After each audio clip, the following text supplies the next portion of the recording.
Hello friends, welcome to online study kingdom. दोस्तों, उत्तर प्रदेश राजस्व लेखपाल के लिए हम ग्राम समाज एवं विकास से संबंधित जो टॉपिक है उसको अंकित सर की बुक से कवर कर रहे हैं। और आज की इस वीडियो में थ्योरी के पार्ट में चैप्टर नंबर 2 को कवर किया जाएगा, जिसमें कि आप देखेंगे त्रिस्तरीय पंचायती राज व्यवस्था। इससे संबंधित टॉपिक आप पॉलिटी में भी पढ़ते हैं, GK/GS में, और यहाँ से आपके लेखपाल के पेपर में प्रश्न जरूर पूछा जाता है। तो आइए यहाँ पर हम लोग कवर करते हैं टू द पॉइंट को। स्थानीय स्वशासन से तात्पर्य शासन की उस प्रणाली से है जिसमें निचले स्तर पर लोगों को भागीदार बनाकर लोकतांत्रिक विकेंद्रीकरण को सुनिश्चित किया जाता है तथा लोगों को अपनी समस्याएं स्वयं हल करने के लिए सक्षम बनाया जाता है। भारत में स्थानीय स्वशासन का प्रारंभ वायसराय लॉर्ड रिपन ने किया था, इसलिए उन्हें स्थानीय स्वशासन का जनक कहा जाता है। तो यह पॉइंट आप हिस्ट्री में भी पढ़ते हैं। साथ ही साथ अगर एग्जाम में पूछा जाता है कि स्थानीय स्वशासन का जनक किसे कहा जाता है, तो इस तरह एग्जाम में क्वेश्चन पूछे जाते हैं, तो आपको मालूम होना चाहिए लॉर्ड रिपन। अंग्रेजों ने भारत में शासन के विकेंद्रीकरण के लिए वर्ष 1907 ईस्वी में शाही आयोग का गठन किया। तो शाही आयोग का जो गठन किया गया है कब? वर्ष 1907 ईस्वी में। संविधान की अनुच्छेद 46 के तहत ग्राम पंचायत गठित करने का निर्देश दिया गया है। जब आप पॉलिटी पढ़ते हैं तो उसमें जो DPSP का है, आप directive principle of state policy, यानी राज्य के नीति निर्देशक जो तत्व पढ़ते हैं, पार्ट 1 में आप देखते हैं कि यूनियन एंड इट्स टेरिटरी, यानी कि आप कहेंगे संघ और उसके राज्य जो क्षेत्र होते हैं। दूसरे पार्ट में आप देखे हैं सिटीजनशिप होता, नागरिकता से संबंधित है। पार्ट 3 में आप देखेंगे FRS यानी फंडामेंटल राइट्स होते हैं। इसके बाद पार्ट 4 में आप पढ़ते हैं राज्य की नीति निर्देशक सिद्धांत। ठीक है, तो राज्य की नीति निर्देशक तत्व आप पार्ट 4 में पढ़ते हैं और उसी में आपको आर्टिकल नंबर 40 दिया होता है। राज्य की नीति निर्देशक तत्व का आर्टिकल जो है वो कहाँ से स्टार्ट होता है? 36 से लेकर के 51 तक बात करता है। इस तरह आप पार्ट देखते हैं। ठीक है, संविधान की बात है तो आपको याद रखना है एग्जाम के पॉइंट ऑफ व्यू से कि पंचायत के गठन का जो प्रावधान की बात करता है वो आर्टिकल नंबर 40 है। That's it. ग्राम पंचायत स्थानीय स्वशासन राज्य सूची का विषय है ना। तो ये सारी चीज़ें आपको मालूम होना चाहिए, ये सब आपसे एग्जाम में पूछी जाती हैं। तो राज्य सूची का विषय है ग्राम पंचायत। 2 अक्टूबर 1952 ईस्वी को तत्कालीन प्रधानमंत्री पंडित जवाहरलाल नेहरू की पहल पर सामुदायिक विकास कार्यक्रम को प्रारंभ किया गया था। तो याद होना चाहिए, आपको मालूम होना चाहिए कि सामुदायिक विकास कार्यक्रम की जो शुरुआत हुई थी कब? 2 अक्टूबर 1952 ईस्वी को। ऐसे ही आपसे एग्जाम में पूछे जाते हैं प्रश्न। सामुदायिक विकास कार्यक्रम का उद्देश्य क्या है? तो इसका उद्देश्य है देश की आर्थिक व सामाजिक विकास में जनता की भागीदारी सुनिश्चित करना। समय समय पर कई समितियों का गठन पंचायती राज व्यवस्था के संबंध में सुझाव देने के लिए किया गया, जैसे कि आप यहाँ देख सकते हैं बलवंत राय मेहता समिति, है ना। तो ईयर आपको ज़रूर याद रखना, कभी कभी आपको दे देगा सम्मिलित करने को, 2-4 समितियाँ दे देगा और ईयर डाल देगा, वहाँ पर आपको सम्मिलित करना होगा। तो बलवंत राय मेहता जो समिति है वर्ष 1957 की है। इन्होंने क्या सुझाव दिया है? तो बलवंत राय मेहता समिति का गठन पंचायती राज व्यवस्था में मजबूती प्रदान करने के लिए वर्ष 1957 ईस्वी में किया गया था। इस समिति ने अपनी रिपोर्ट 1957 में प्रस्तुत की और इसने त्रिस्तरीय पंचायती राज व्यवस्था, कैसी? जैसे कि आजकल आप देख रहे हैं त्रिस्तरीय पंचायती राज व्यवस्था के सुझाव को दिया तथा समिति ने इसे लोकतांत्रिक विकेंद्रीकरण की व्यवस्था कहा। तो ये जो लोकतांत्रिक विकेंद्रीकरण है ना, ये भी शब्द आपकी एग्जाम के पॉइंट ऑफ व्यू से इम्पॉर्टेंट है। तो इन्होंने त्रिस्तरीय जो बात की है, त्रिस्तरीय में क्या है कि ग्राम स्तर पर ग्राम पंचायत और जो प्रखंड स्तर होता है, जैसे कि जो आपका क्षेत्र होता है वहाँ पर पंचायत समिति, है ना, जो ब्लॉक आपका है ब्लॉक लेवल पर, उसको कहा जाता है पंचायत समिति, है ना। ये सब एग्जाम में आपके 2015 में पूछे गए प्रश्न हैं। कि प्रखंड स्तर पर जो है उसको आप क्या कहते हो, तो पंचायत समिति कहा जाता है। जिला स्तर पर जो है जिला परिषद। तो बलवंत राय मेहता समिति 1957 की 3 स्तरीय पंचायत की बात की थी, ग्राम पंचायत समिति और जिला परिषद। 12 जनवरी 1958 ईस्वी को राष्ट्रीय विकास परिषद ने बलवंत राय मेहता समिति की प्रजातांत्रिक विकेंद्रीकरण की सिफारिशों को स्वीकार करते हुए राज्यों से इसे कार्यान्वित करने के लिए कहा। बलवंत राय मेहता को पंचायती राज व्यवस्था का वास्तुकार या शिल्पीकार के आपसे एग्जाम में पूछ लिया जाएगा ऐसे टर्म कि निम्नलिखित में से किसे पंचायती राज व्यवस्था का वास्तुकार या शिल्पीकार कहा जाता है, तो आपका आंसर क्या होगा दोस्तों, बलवंत राय मेहता या BR मेहता करके पूछ लिया जाता है। सर्वप्रथम प्रायोगिक तौर पर आंध्र प्रदेश के कुछ भागों पर वर्ष 1958 ईस्वी में इसे लागू किया गया है और 2 अक्टूबर 1959 ईस्वी को पंडित जवाहरलाल नेहरू ने राजस्थान के नागौर डिस्ट्रिक्ट में पंचायती राज व्यवस्था का औपचारिक रूप से शुरुआत की। अतः राजस्थान देश का ऐसा पहला राज्य बना जहां संपूर्ण राज्य में सबसे पहले पंचायती राज की स्थापना की गई। तो याद रखना है, 2 प्रश्न यहाँ से आपके बनते हैं।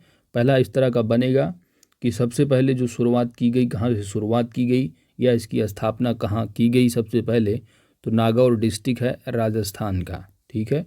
तो नागौर डिस्ट्रिक्ट राजस्थान से। वहीं पर अगर पूछा जाता है कि सबसे पहले इसको लागू कहाँ पर किया गया प्रायोगिक तौर पर, तो वह होगा आपका आंसर आंध्र प्रदेश, ठीक है। तो ये 2 प्रश्न आपके इंपॉर्टेंट है, याद रखना है पॉइंट। आगे बढ़ते हैं।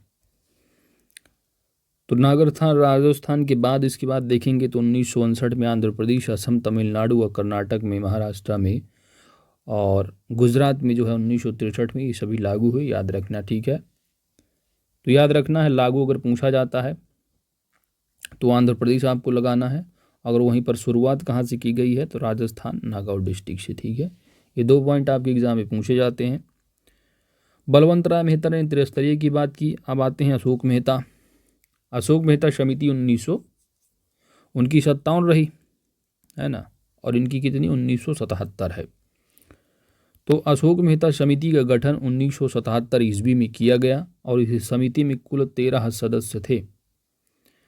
अगस्त 1978 ईस्वी में इसने अपनी जो है रिपोर्ट प्रस्तुति की और इस समिति ने त्रिस्तरीय ढांचे के स्थान पर, यानी BR जो मेहता रहे बलवंत राय मेहता, उन्होंने त्रिस्तरीय बात की, अशोक मेहता ने बात किया द्विस्तरीय ढांचे की, द्विस्तरीय ढांचे की बात की कि जिला स्तर पर जिला परिषद होना चाहिए और मंडल स्तर पर, जिसको कि मंडल पंचायत बोलोगे, और यह पहला स्तर होगा।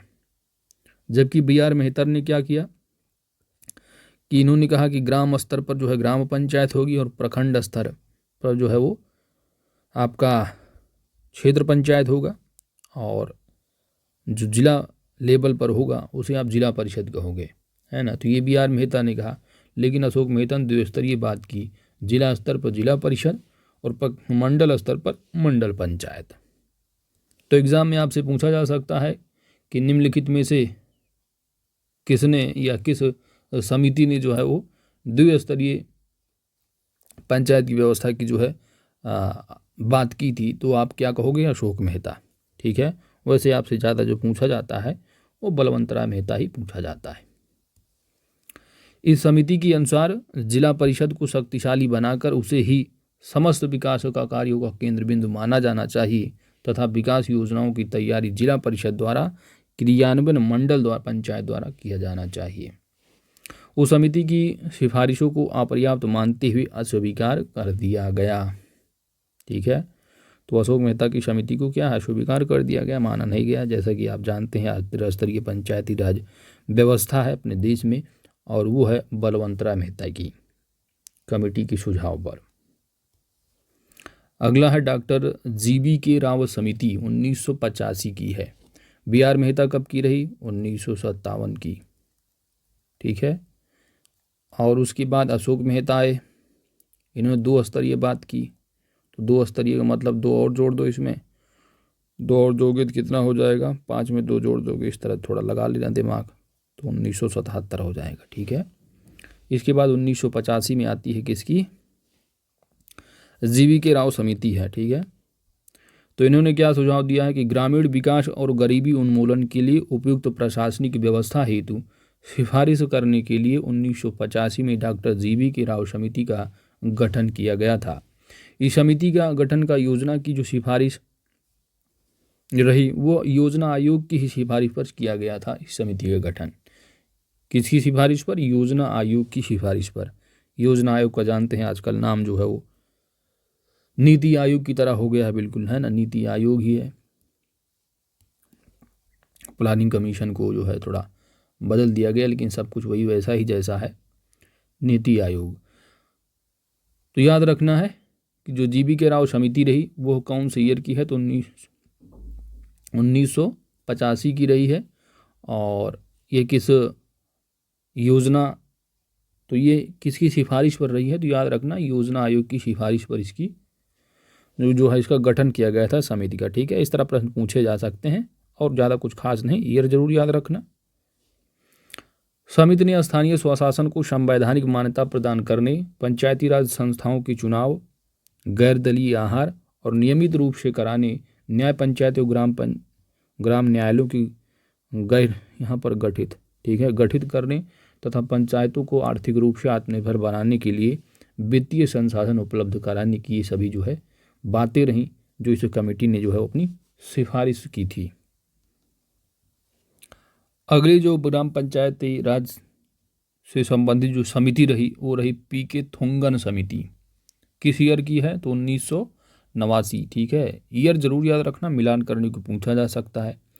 क्या आप क्या पढ़ के आए हो, सबसे पहले आपने BR मेहता की पढ़ी, बलवंत राय मेहता की किस ईयर की रही, तो बलवंत राय मेहता की रही 1957 की। इसके बाद आपने द्विस्तरीय में पढ़ा अशोक मेहता की, तो अशोक मेहता की क्या रही भाई, किस ईयर की, 1977 की रही। इसके बाद अभी तीसरे नंबर पढ़ के आए हो जीवी के राव समिति का, है ना, इनके किस ईयर का रहा है, तो जीवी के राव का समिति रहा जो ईयर रहा है वह 1985 रहा।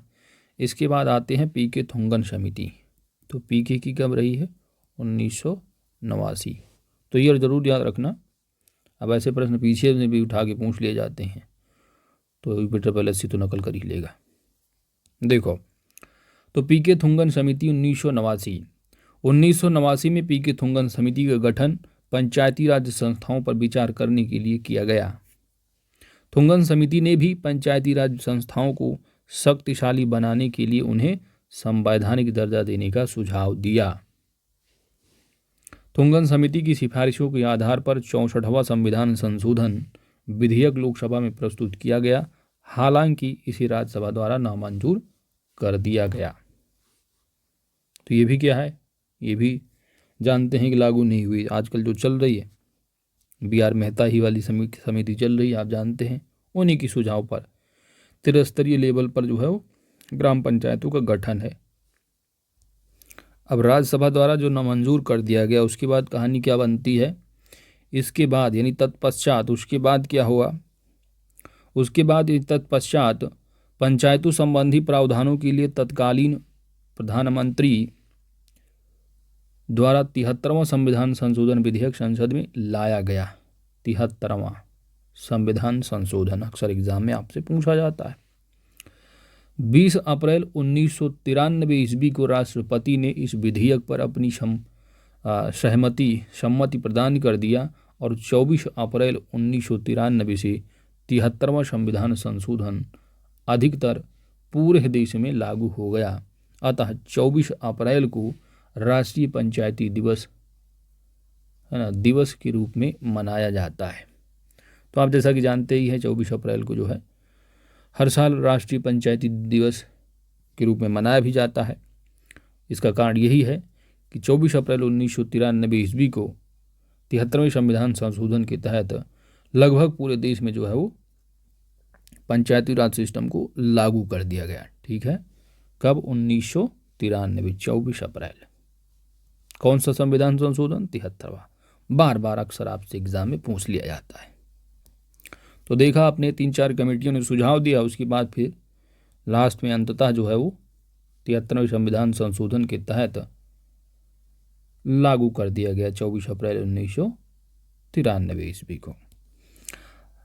अब आता है पंचायती राज। पढ़ते हैं पॉइंट को। 73वां संविधान संशोधन अधिनियम 1992 द्वारा पंचायती राज संस्थाओं को संवैधानिक दर्जा प्रदान हुआ और इस संविधान संशोधन द्वारा संविधान में भाग 9 को पुनः स्थापित कर 16 नए अनुच्छेद और 11वीं अनुसूची जोड़ी गई। ठीक है, अब ये 16 नए अनुच्छेद, ये सब गोली मार दो, आप इतना समझो कि जो आपका आर्टिकल नंबर शुरू होता है पंचायती राज व्यवस्था की बात जो की जाती है संविधान में, भाग 9 में देखेंगे तो 243 से स्टार्ट होता है आपका और 243 ओ तक जो है होता है। ठीक है, तो अब ABCD आप काउंट करो तो लगभग जो है आपका है ना, तो 16 नए अनुच्छेद हो ही जाएंगे इसमें, है ना। तो ऐसे काउंट करोगे आप तो बहुत हो जाएगा। हम 243 में शुरू करोगे तो 44 45 थोड़ी ना आएगा। ABCD करके लेके जाओगे 243, फिर 243 ABCD, तो A से लेकर O तक आपके कितने हो जाएंगे 15 और 1 16। इसी तरह यहाँ पर बात की जा रही है। ठीक है, तो 11वीं अनुसूची, तो याद रखना है कि 73वें संविधान संशोधन के तहत क्या क्या संविधान में ऐड हुआ। तो एक तो जब जोड़ा जा रहा है 73वां संविधान संशोधन, तो उसके तहत एक भाग 9 बना दिया गया और उसी भाग 9 में आर्टिकल जो है 243 से लेकर के 243 ओ तक ऐड कर दिया गया और शेड्यूल भी बना दिया गया। इससे संबंधित शेड्यूल कौन सा है, 11वीं अनुसूची है। संविधान में कितनी अनुसूचियां हैं, तो 12 अनुसूचियां हैं। भाग कितने हैं, तो 22 भाग हैं। ठीक है, तो ये सारी चीज़ें आपसे एग्जाम में पूछी जाती हैं। तो जो 11वीं अनुसूची है दोस्त, उसी में इसको पंचायती राज व्यवस्था को जोड़ा गया। आपसे एग्जाम में कई बार पूछा जाता है कौन से पार्ट में है, किस संविधान संशोधन के तहत है, कौन सी अनुसूची है ना। तो इस तरह आपको याद रखना है। 11वीं अनुसूची में कुल कितने विषय हैं, तो ये भी इम्पॉर्टेंट फैक्ट है आपकी पॉइंट ऑफ एग्जाम की पॉइंट ऑफ व्यू से। कितने विषय हैं, 29 विषय हैं। अक्सर एग्जाम में पूछ लिया जाता है, जिन पर पंचायत को विधि बनाने की शक्ति दी गई है ना। तो 29 विषय हैं जिनमें पंचायतों के पास राइट है कि उससे संबंधित जो विषय दिए गए हैं, जिन जिन विषयों की बात की गई है, उनसे संबंधित जो है वो शक्तियाँ प्राप्त है पंचायतों को। कौन कौन से विषय हैं आप यहाँ पर देख सकते हैं, है ना। कृषि एवं कृषि विस्तार है, भूमि विकास, भूमि सुधार, चकबंदी, भूमि संरक्षण है, लघु सिंचाई, जल प्रबंध और जल क्षेत्र का विकास, पशुपालन, कुक्कुट उद्योग, डेयरी, मत्स्य उद्योग। तो आपके एग्जाम में ये नहीं पूछा जाएगा क्या क्या है, विशेषकर जो आपसे पूछा जाने वाला है वही पूछ लिया जाएगा कितने विषय हैं। 29 विषय हैं, 11वीं अनुसूची है ना। बाकी आप यहाँ पर देख सकते हैं सभी दिए गए हैं। एक सरसरी निगाह से देख लो, हो सकता है आप एक ज़्यादा टफ पेपर बना दें तो पूछ लें कि निम्न में से कौन सा 11वीं सूची के विषय के अंतर्गत नहीं आता है। एक सरसरी निगाह से देख लो, इसे पूछेंगे नहीं आपके एग्ज़ाम में, है ना। तो गरीबी उन्मूलन है, शिक्षा है, तकनीकी है, प्रशिक्षण है, ये सारी चीज़ें आपको मिल जाएंगी, है ना। परिवार कल्याण है, महिला बाल विकास है। तो इस तरह आप यहाँ पर देख सकते हैं दोस्त, टोटल जो है वो इसके आप चाहें तो स्क्रीनशॉट वगैरह ले सकते हैं। ये 29 विषय हैं टोटल। ठीक है, कितने 29, है ना। चलिए आगे बढ़ते हैं।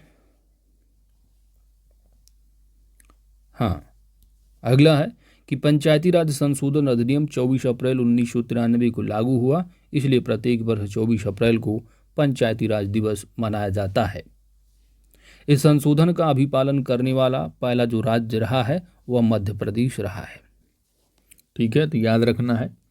अच्छा, अब आपके दिमाग में घोंच पोंछ हो रहा होगा कि नागौर राजस्थान भी आ जा रहा है, आंध्र प्रदेश भी कहीं कहीं देखने में मिलता है, मध्य प्रदेश भी हो गया। देखो सिंपल सा है, कंफ्यूज नहीं होना है कि जो 2 अक्टूबर रहा, 2 अक्टूबर पंडित जवाहरलाल नेहरू ने 2 अक्टूबर 1993, वो माफ़ कीजिएगा 1993 कह रहे हैं, 2 अक्टूबर 1959। ठीक है, तो 2 अक्टूबर 1959 ईस्वी को जो है नागौर डिस्ट्रिक्ट में राजस्थान, नागौर डिस्ट्रिक्ट राजस्थान से इसका उद्घाटन सबसे पहले यहीं पर किया गया। उसके जस्ट तुरंत बाद जो है आंध्र प्रदेश में भी इसका उद्घाटन कर दिया गया। तो यदि ऑप्शन में आपको शुरुआत अगर पूछा जाता है और वहाँ पर अगर आपको राजस्थान ऑप्शन में ना दिखे तो आप आंध्र प्रदेश लगा देना, ठीक है। अगर दोनों ऑप्शन दिखते हैं, आपको आंध्र प्रदेश भी दिख रहा है, राजस्थान भी दिख रहा है, तो आपको राजस्थान लगाना होगा, ठीक है। तो ये बात हो जाती है। अब यहाँ पर आप दिख रहा है अभिपालन करने वाला। तो अभिपालन का विशेषी मतलब ये है कि पंचायती राज की स्थापना हुई, शुरुआत हुई, लेकिन चुनाव जो पंचायती राज अधिनियम है 1993 का, इसके तहत जो सबसे पहले जो चुनाव हुआ ना वह मध्य प्रदेश में अभिपालन करने वाला। और इसका चुनाव जो हुआ था, आप डिटेल में कभी जब पढ़े होंगे लक्ष्मीकांत वगैरह तो आप वहाँ पर सब देखेंगे सब चीज़ें, ठीक है। लेकिन यहाँ लेखपाल के लिए पढ़ना है। तो सबसे पहले जो 1994 में चुनाव हुआ था वह जो है मध्य प्रदेश में हुआ था। तो इसलिए यहाँ पर कहा जा रहा है कि इस संशोधन का अभिपालन करने वाला जो पहला राज्य रहा वह मध्य प्रदेश है, ठीक है। क्योंकि अब और थोड़ा और आपको क्लियर हो जाएगा। देखो, जो स्थापना हुई है कब हुई है? 2 अक्टूबर 1959 को, ठीक है। अब 2 अक्टूबर 1959 है और ये 1994 है, मध्य प्रदेश में चुनाव हुआ है जब एक्ट बना, संशोधन हुआ, 73वां संविधान संशोधन आपका जो हुआ है वह 1993 में लागू हुआ है, 24 अप्रैल 1993 में, और संशोधन हुआ 1992 में। तो कहानी समझ में आ गई होगी ना कि 1959 क्यों हो रहा है, कि सबसे पहले वहाँ पर उद्घाटन किया गया, शुरुआत। आई थिंक डाउट क्लियर हो गया होगा। आगे बढ़ते हैं। अब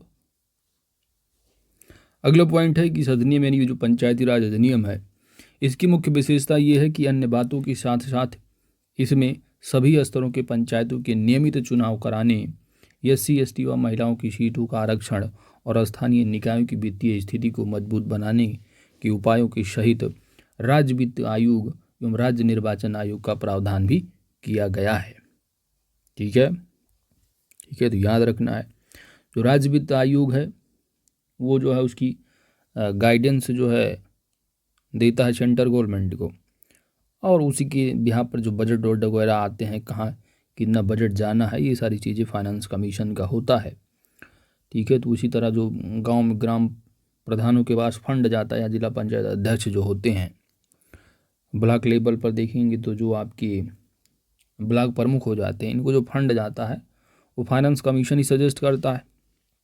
तो वही है राज्य वित्त आयोग, जो आर्टिकल पढ़ेंगे 243 आई पढ़ते हैं इसका, ठीक है। और राज्य निर्वाचन आयोग का 243 के होता है ना। तो ये आर्टिकल नंबर हैं, पूछे जाते हैं आपसे एग्जाम में अक्सर।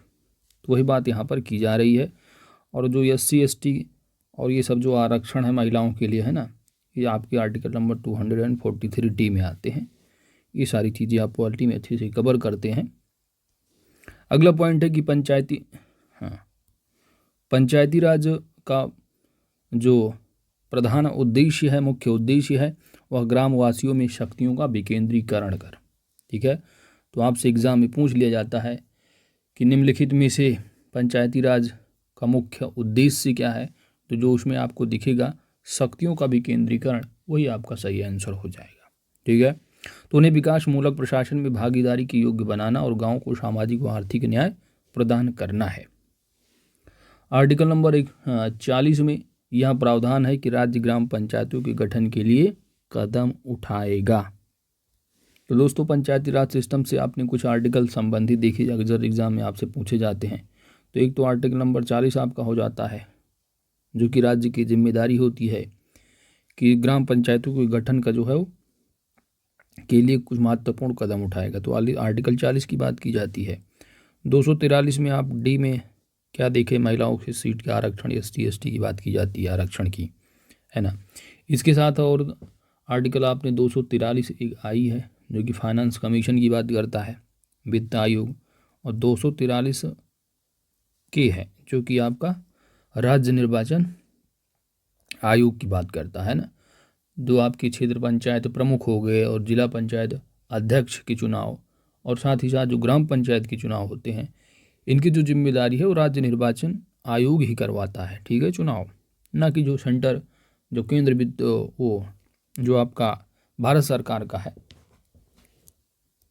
यहाँ भारत सरकार का कहना अनुचित होगा, क्योंकि एक कॉन्स्टिट्यूशनल बॉडी होती है आपका निर्वाचन आयोग का, है ना। तो जो निर्वाचन आयोग है वो MP MLA के चुनाव वगैरह कराते हैं, लेकिन जो आपके गांव लेवल पे हैं या जिला लेवल पर उनके चुनाव जो है आपके राज्य निर्वाचन आयोग कराते हैं। याद रखना है, आपसे अक्सर एग्जाम में पूछा जाता है।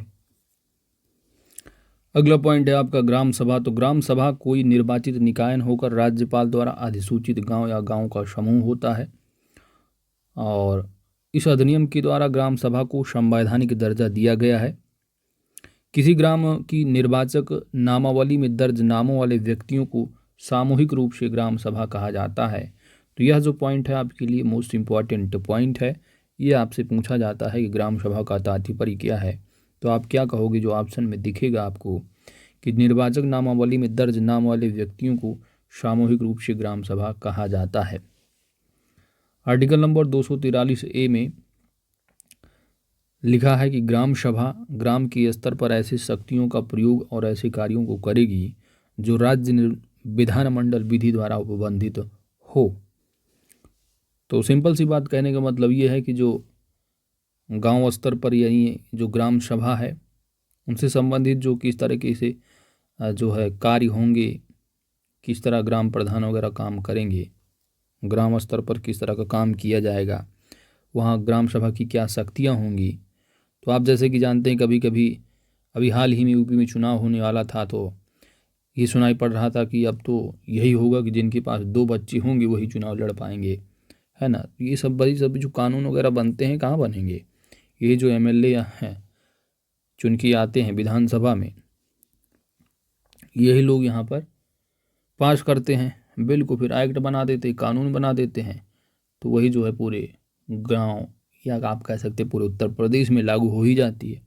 तो ग्राम से संबंधित कोई कानून है तो गांव स्तर पर लागू होगा, ग्राम सभा से उनकी शक्तियों का जो शक्तियाँ दी जाएंगी उस एक्ट के अनुसार, उस हिसाब से ग्राम सभा कि जो ग्राम प्रधान वगैरह होते हैं काम करवाते हैं। ये सारी चीज़ें यहाँ पर बात की जा रही है ना। राज्य विधानमंडल में आपके 2 बार जाएंगे, एक तो आपका MLA वाला होगा, ठीक है। राज्य विधानमंडल जो अगर बात की जाती है तो आपको वही चुनना है जो MLA जहाँ बैठते हैं, क्योंकि दूसरा आपका द्विस्तरीय में देखेंगे तो राज्य विधान परिषद भी आती है, लेकिन ये जो कानून बनता है वो राज्य विधानमंडल। अगला पॉइंट है दोस्तों, ग्राम पंचायत ग्राम सभा की कार्यकारी संस्था है तथा ग्राम सभा ग्राम पंचायत की कार्य का निरीक्षण व मूल्यांकन करती है। तो याद रखना है कि ग्राम पंचायत जो है वो ग्राम सभा का कार्यकारी संस्था है, ग्राम पंचायत, है ना। इसी तरह आप देखेंगे ब्लॉक लेवल पर आपका क्षेत्र पंचायत हो जाता है और जिला लेवल पर जिला पंचायत होगा। आगे देखते हैं, पंचायतों की संरचना एवं संगठन की बात की जा रही है। अगला है आपका पंचायतों की संरचना एवं गठन। तो आर्टिकल नंबर 243B एक्चुअली क्या है, यहाँ पर संरचना और गठन अलग अलग होता है, ठीक है। कॉन्स्टिट्यूशन की जो कॉन्स्टिट्यूशनल होता है कॉन्स्टिट्यूशन, ठीक है। तो कॉन्स्टिट्यूशन आपकी संरचना है और कंपोजिशन जो है तो गठन होता है, ठीक है। तो एक्चुअली यहाँ एक ही में दे दिए हैं, इसको आप अलग अलग अगर पूछ लिया जाता है कि पंचायतों की संरचना कौन सा आर्टिकल है तो आपको 243B लगाना होगा, और वहीं पर गठन पूछा जाता है कंपोजिशन तो 243C लगाना होगा। बाई चांस अगर पूछते हैं, वैसे PCS IAS का पेपर नहीं देने जा रहे हो तो यहाँ पर बस आप देख लीजिए, आप थ्योरी को पढ़िए, ज़्यादा आर्टिकल के चक्कर में नहीं पढ़ना। तो पंचायतों की संरचना एवं गठन, तो भारत में त्रिस्तरीय पंचायती राज व्यवस्था का प्रावधान करता है और प्रत्येक राज्य में ग्राम स्तर पर ग्राम पंचायत और मध्यवर्ती स्तर पर क्षेत्र पंचायत का गठन करना है और जिला स्तर पर जिला पंचायत के गठन का प्रावधान करती है ना। तो सिंपल सी बात कहने का मतलब ये है, जो संरचना है ग्राम स्तर पर देखेंगे तो ग्राम पंचायत होगा, और ब्लॉक स्तर पर देखेंगे तो आप उसको क्या कहोगे, क्षेत्र पंचायत, और जिला लेवल पर आप देखोगे तो होता है जिला परिषद या जिला पंचायत, ठीक है। कुछ एक्सेप्शन है यहाँ पर, एक देख लो कि जो पश्चिम बंगाल है, पश्चिम बंगाल जो राज्य है ये भारत सरकार का एक ऐसा राज्य है जहाँ पंचायती 4 स्तरीय राज्य व्यवस्था अपनाई गई है। 4 स्तरीय है, तो ये आपके पॉइंट, एग्जाम के पॉइंट ऑफ व्यू से थोड़ा एक्सेप्शनल पॉइंट है, इसको ज़रूर याद रखना। ठीक है, कौन सा ऐसा राज्य है दोस्त? तो पश्चिम बंगाल है, जहाँ पर 4 स्तरीय पंचायती राज व्यवस्था है। ग्राम पंचायत, ठीक है, और जिला पंचायत होता है, और बीच में और 2 घुसेड़ दिए हैं, एक अचल पंचायत है और आंचलिक परिषद है। ठीक है, तो उनको ध्यान देना है कौन सा वो राज्य है, पश्चिम बंगाल। That's it. आगे बढ़ते हैं। पंचायतों में आरक्षण, रिजर्वेशन, ठीक है, तो आर्टिकल जरूर याद रखना, आपसे पूछा जाता है अक्सर एग्जाम में। आर्टिकल नंबर 243 डी है, वहीं पर क्लाजुला डाल के देख लें कि आर्टिकल 243, तो ये है आपका महिलाओं से रिलेटेड आर्टिकल नंबर 243 डी का जो क्लास 3 है। मान लो स्पेशली पूछ ले तो ऐसे पूछेंगे नहीं। ठीक है, तो पंचायतों में आरक्षण जो रिजर्वेशन की बात की जाती है, आर्टिकल 243 डी है। इसके तहत पंचायतों में SC ST तथा महिलाओं के लिए स्थानों का आरक्षण है। SC ST के लिए स्थानों का आरक्षण उनकी जनसंख्या के आधार पर होगा और इसमें से 1/3 भाग इन वर्गों की महिलाओं के लिए आरक्षित होगा। ठीक है, तो ध्यान देना है। थोड़ा सिंपली में आप समझो, मान लीजिए अगर 100 सीटें हैं, है ना, 100 सीटें हैं, अगर 100 सीटों पे ग्राम पंचायत जो जनरल इलेक्शन होता है, अगर चुनाव हो रहा है, तो इन 100 सीटों में जो SC ST की हैं, SC है ना, ST सीटें हैं और OBC है ना, तो इनमें जो सीटें हैं आरक्षित सीटें, मान लीजिए OBC की 27 सीट है, आरक्षित सीट है, तो इसमें जो 1/3 होगी वहाँ पर महिलाओं के लिए आरक्षण यहाँ पर भी होगा। 27 सीटों में भी महिलाओं के लिए 1/3। साथ ही साथ जो 100 सीटें हैं यहाँ पर भी जो है आपका 1/3 आरक्षण होना चाहिए। तो इस तरह से होता है। ठीक है, तो अगर पूछा जाता है SC ST के लिए महिलाओं के आरक्षण की बात की जाती है तो 243 डी में क्लास 3 की बात की जाती है, और वहीं SC ST से अगर पूछ लिया जाता महिलाओं के आरक्षण का तो 243 D2 में पूछा जाता है। ठीक है, चलिए आगे देखते हैं।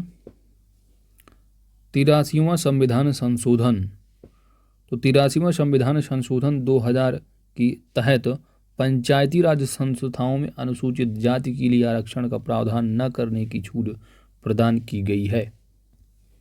अब यहाँ पर सिंपली आप 83 जो संविधान संशोधन विषय के लिए इसलिए किया गया, एक तो भाई 73वें संविधान संशोधन के तहत जोड़ दिया गया, उसके बाद बोल दिया गया कि जहाँ SC ST होंगे वहाँ पर जो है उनकी सीटों का आरक्षण भी होगा, लेकिन जिन स्टेट में है ही नहीं SC पॉपुलेशन ही नहीं है, अनुसूचित जाति की जनसंख्या नहीं है, वहाँ पर कैसे रिजर्वेशन दोगे?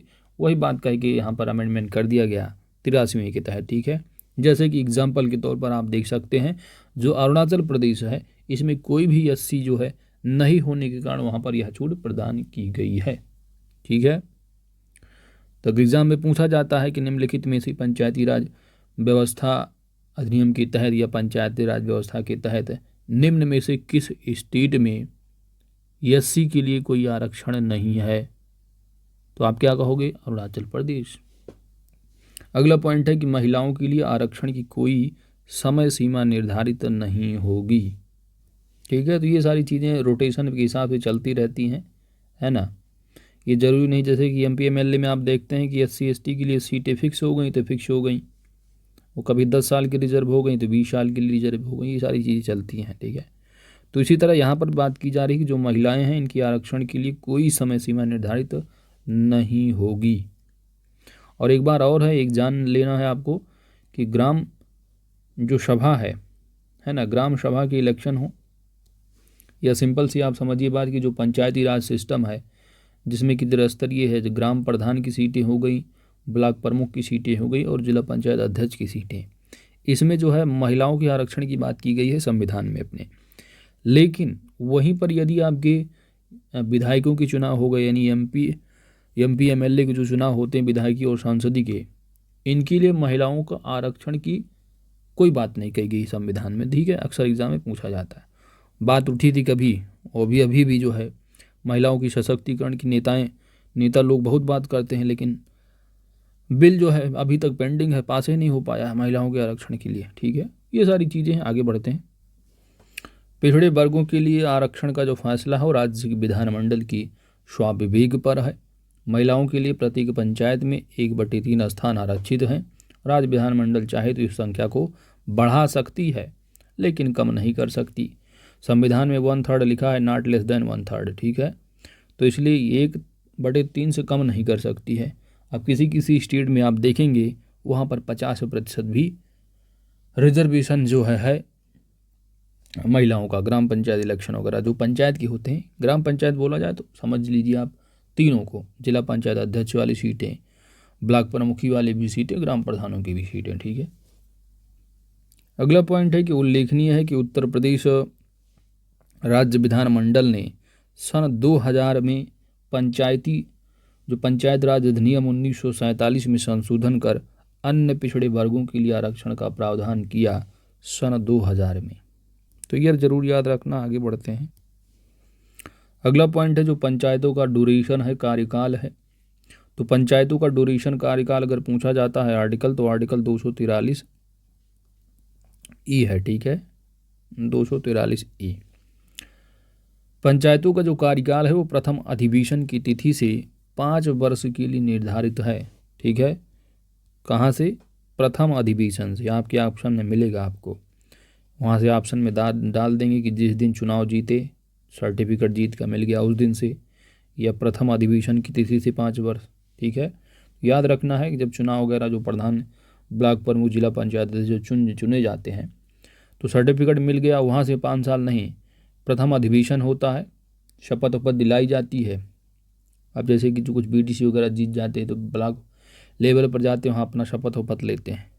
प्रधानों का भी इस तरह होता है, जो प्रथम अधिवेशन होगा वहाँ से 5 साल काउंट किया जाता है। इतना समझो बस टर्म में, क्योंकि आपसे एग्जाम में यही पूछा जाएगा। तो प्रथम अधिवेशन की तिथि से 5 वर्ष।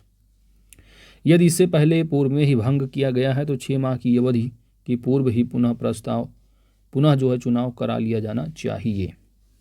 और किंतु यदि भंग हुई पंचायत के निर्धारित कार्यकाल 6 माह से कम रह गया है तो ऐसा चुनाव कराया जाना आवश्यक नहीं होगा। तो ये बात अगर ना भी लिखे तब भी आप समझ जाओगे। कैसे? एक तो बोला जा रहा है कि 6 माह की अवधि पूर्व चुनाव करा लिया जाएगा। मान लीजिए कोई प्रधान है, 4.5 साल यानी 4 साल 6 महीने काम किया उसने, उसके बाद वो रिज़ाइन किया किसी कारणवश, मान लीजिए डेथ हो जाती है, तो 6 महीने ही बचे हैं टाइम, है ना। तो अगर 6 महीने हैं तो कहा जाता है कि 6 माह के अंदर चुनाव हो जाना चाहिए, है ना। यही तो बोला जा रहा है कि 4 माह की अवधि पूर्व चुनाव हो जाना चाहिए।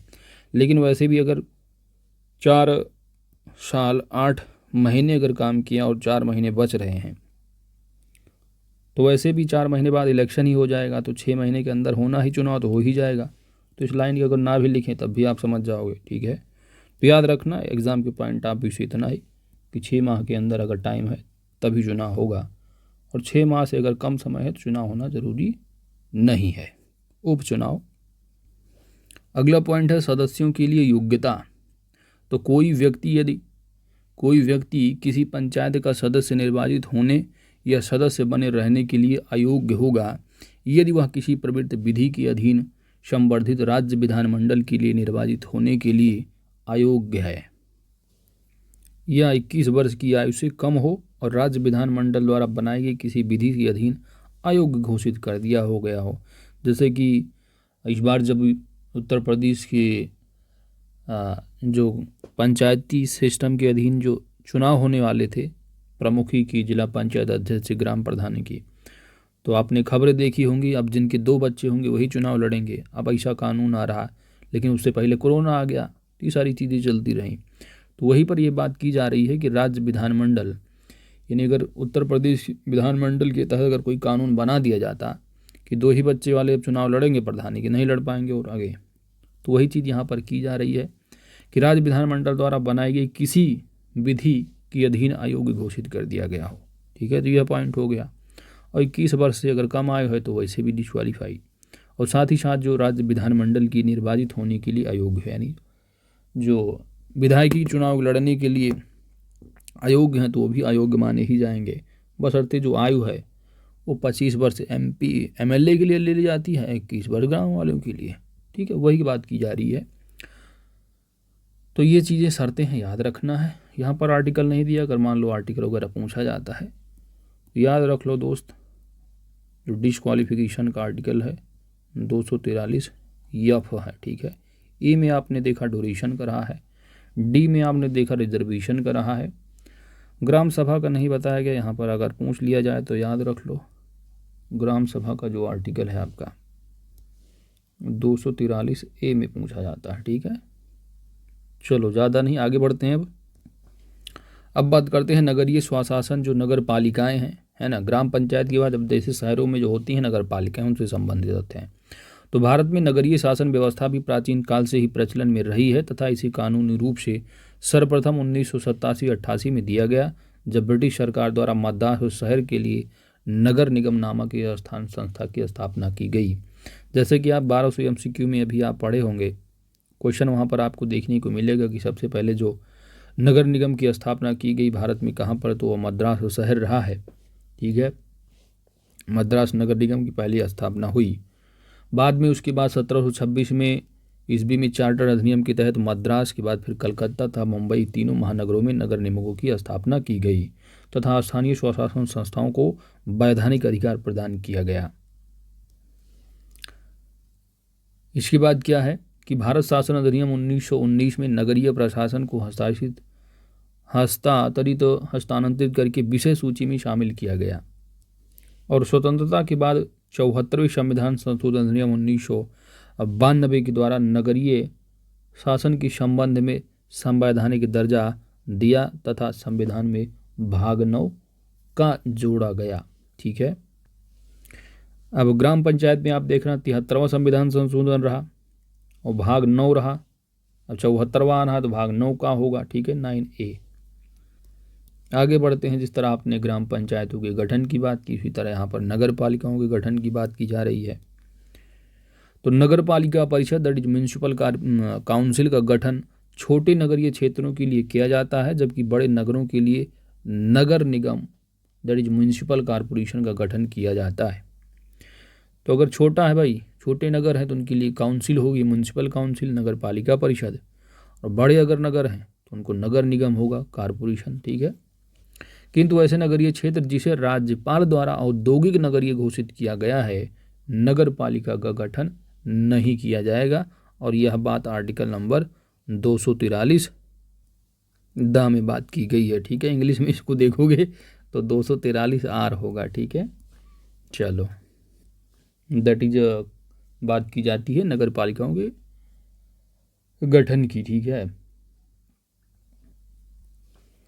तो यहाँ पर आर जो होगा संरचना का है। ठीक है, यहाँ पर थोड़ा बोल देते हैं गठन वगैरह, लेकिन एक स्पेसिफिकली आर देखोगे तो जो संरचना है, संरचना की जो बात की जाती है वो 243 क्यू में है, और वहीं पर अगर गठन पूछा जाता है तो 243 आर लगाना है। ठीक है, आगे बढ़ते हैं। ये सब आर्टिकल ज़्यादा ध्यान मत दो और डिटेलिंग हो जाएगी। हाँ, अब यहाँ पर संरचना की बात की जा रही है। तो किसी नगर पालिका में सभी स्थान पर नगर पालिका के प्रादेशिक निर्वाचन क्षेत्रों में प्रत्यक्ष निर्वाचन द्वारा चुने व्यक्तियों द्वारा भरे जाएंगे, चुने व्यक्तियों द्वारा। इस प्रायोजन के लिए प्रत्येक नगर पालिका क्षेत्र को प्रादेशिक निर्वाचन क्षेत्रों में विभाजित किया जाएगा, जिसे वार्ड कहा जाएगा। किंतु राज्य का विधानमंडल विधि द्वारा नगर पालिकाओं में निम्नलिखित व्यक्तियों के प्रतिनिधित्व का उपबंध कर सकती हैं। पहला पॉइंट है कि ऐसे व्यक्तियों को जिन्हें नगर पालिका प्रशासन का विशेष ज्ञान का अनुभव हो, किंतु उन्हें नगर पालिकाओं के अधिवेशन में मत देने का अधिकार नहीं होगा। राज्यसभा और विधान परिषद के सदस्यों को उन नगर पालिकाओं में प्रतिनिधित्व दिया जा सकता है जहां वे मतदाता के रूप में पंजीकृत हों। लोकसभा और राज्य विधान सभा के सदस्यों को उन नगर पालिकाओं में प्रतिनिधित्व दिया जा सकता है जो पूर्णतः या अंशतः उनके निर्वाचन क्षेत्र का हिस्सा हो।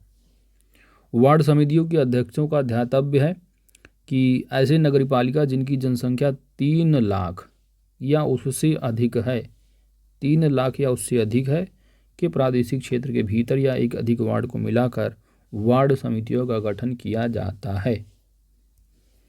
स्थानों का आरक्षण, जिस तरह वहाँ पर आपने पंचायत में आरक्षण की बात की, इसी तरह यहाँ पर भी आरक्षण की बात है। ठीक है, नगर पालिका के अध्यक्ष पद के आरक्षण सभी प्रावधान करने का अधिकार राज्य विधानमंडल को दिया गया है। सिंपल सी बात, राज्य विधानमंडल ही रहेगा। जैसा कानून बनाएंगे उस तरह चुनाव वगैरह होते रहेंगे। कौन लड़ेगा, कौन लड़ नहीं सकता। पिछड़े वर्गों के लिए आरक्षण का प्रावधान नहीं है, परंतु राज्य विधानमंडल, नगर पालिका सदस्यों या अध्यक्षों के पद हेतु पिछड़े वर्गों के लिए भी आरक्षण का प्रावधान कर सकता है। उत्तर प्रदेश विधानमंडल ने सन 2000 ईस्वी में अपने नगर पालिका अधिनियम संशोधन कर अन्य पिछड़े वर्गों के लिए आरक्षण का प्रावधान कर दिया। वही बात ठीक है। आगे बढ़ते हैं कि जिस तरह ग्राम पंचायत में है उसी तरह नगर पालिका में भी आरक्षण की बात की गई है। ड्यूरेशन कितना होगा, जिस तरह पंचायतों का रहा 5 वर्ष, उसी तरह यहाँ पर भी है प्रथम अधिवेशन से।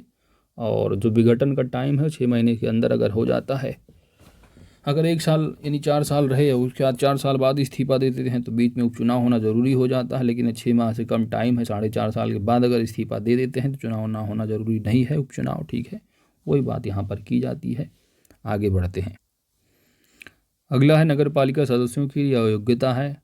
जैसे वहाँ अयोग्यता रही इसी तरह यहाँ पर भी है। तो कोई व्यक्ति किसी नगर पालिका का सदस्य चुने जाने के लिए या सदस्य बने रहने के लिए अयोग्य होगा यदि वह संबद्ध राज्य विधानमंडल के निर्वाचन प्रयोजन के लिए बनाई गई किसी विधि या उसके अधीन अयोग्य है, और यदि वह राज्य विधानमंडल द्वारा बनाई गई विधि द्वारा उसके अधीन अयोग्य है, परंतु कोई भी व्यक्ति इस आधार पर अयोग्य नहीं होगा कि वह 25 वर्ष से कम आयु का है। यदि उसने 21 वर्ष की आयु प्राप्त कर ली तो योग्य होगा। नगर पालिका किसी सदस्य की अयोग्यता संबंधी प्रश्न का विनिश्चय विधानसभा द्वारा विहित प्राधिकारी द्वारा किया जाता है। वही सब बातें हैं ग्राम सभा की तरह। आगे बढ़ते हैं।